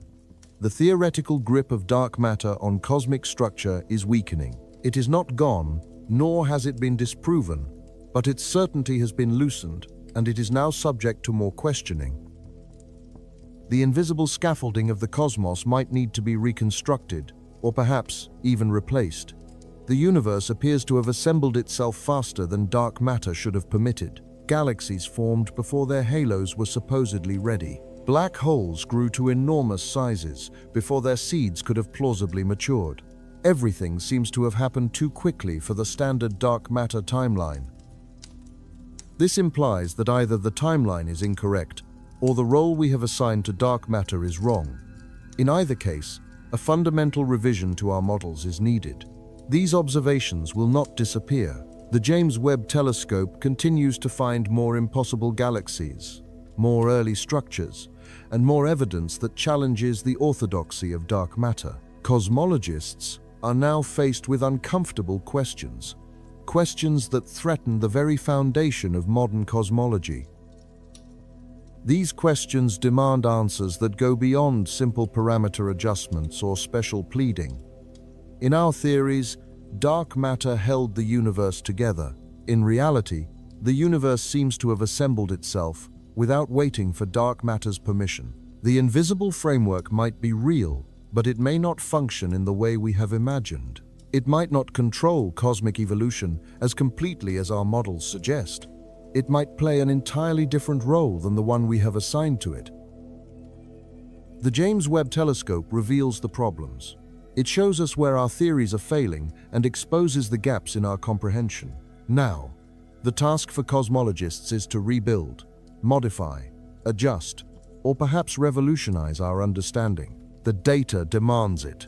The existence of these impossible galaxies insists upon it. Dark matter's hold is loosening, and we are watching to see what happens when it finally lets go. When we connect these discoveries, trace their implications, and follow the thread of evidence to its conclusion, a new picture forms. Everything we thought we knew about cosmic evolution was derived from a combination of observation and theory, but our observations were limited. We had ground-based telescopes and Hubble's visible light perspective, which gave us only partial pictures and incomplete data. We constructed our theories around what we were able to see, and we assumed that the rest of the universe followed similar patterns. The James Webb Telescope sees more, deeper, and with greater clarity. As the complete picture begins to emerge, it looks nothing like what we had anticipated. We now see that galaxies formed much faster than our theories allowed. This suggests that the evolution of galaxies occurred differently than we thought. The slow, gradual build-up we had assumed simply did not happen. Instead, early galaxies assembled rapidly, reaching a state of maturity in what amounts to cosmic minutes. This realization changes everything about how we understand galaxy populations. It also means that stars formed under a different set of rules in the early universe. They had different mass distributions, different efficiencies, and formed entirely different populations. We cannot simply extrapolate modern star formation processes backward in time. The early cosmos operated under its own distinct principles. This, in turn, implies that our understanding of the universe's chemical evolution also requires a profound revision. The production schedules for heavy elements appear to follow varied timelines. These materials are absolutely essential. Carbon, oxygen, nitrogen, and iron represent the fundamental ingredients required for planets, for life, and for our own existence. If these elements emerged more rapidly than we once believed, then the opportunity for life to begin could have presented itself much sooner, potentially billions of years before the Earth itself coalesced. This has profound implications. The early cosmos was populated by disk galaxies, which are stable structures capable of organized star formation, and thus environments that could be hospitable to life. The fact that these might have existed 10 billion years in the past suggests that entire civilizations could have risen and fallen when our own galaxy was just beginning to take shape. Complete cosmic histories may have unfolded before our solar system ever came to be. This new understanding alters the Drake equation, the probabilistic formula used to estimate the number of intelligent societies in our galaxy. A key variable in that calculation is the age of environments suitable for life. Our assumption was that galaxies required billions of years to stabilize and accumulate the necessary heavy elements to foster life-friendly conditions. The James Webb Telescope, however, reveals that stable, metal-rich galaxies were present at astonishingly early epochs.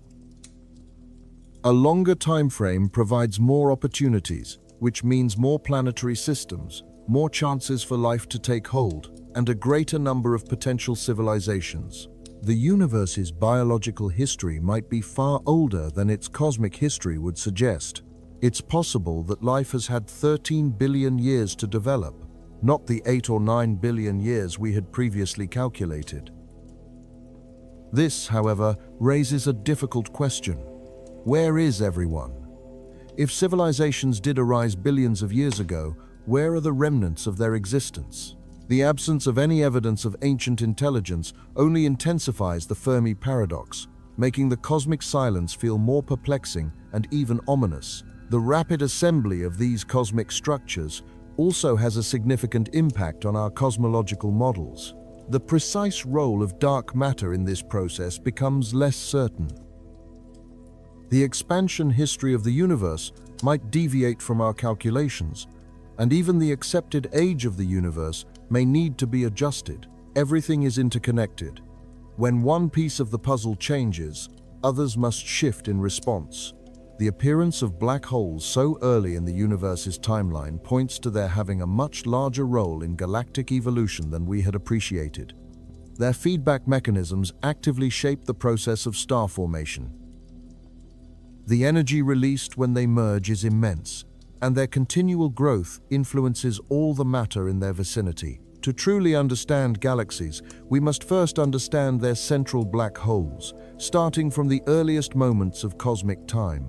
The conditions in the nascent universe were so different from today that we cannot fully comprehend cosmic history by studying only our local environment. It is essential that we look back in time to study ancient galaxies directly, learning from observation rather than relying on extrapolation. The James Webb Telescope gives us this very capability, showing us what actually transpired rather than what our models predicted should have happened. This fundamentally changes how we perceive our own position in the cosmos. We now know we exist in a universe that assembled itself in a way we did not believe was possible, governed by rules that have changed over eons. We inhabit a galaxy that may be far less unique than we assumed, orbiting a star that formed from material processed through cycles we never knew took place. The atoms that make up our bodies originated in stars, which themselves came from earlier stellar generations that formed under conditions very different from those of modern stars. The chemical pathway from the Big Bang to biology is turning out to be more intricate, more fascinating, and more mysterious than we ever knew.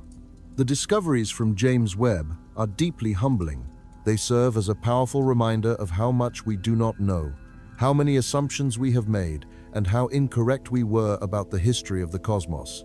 This telescope is dismantling comfortable theories, forcing us to rebuild our understanding from direct observation instead of assumption.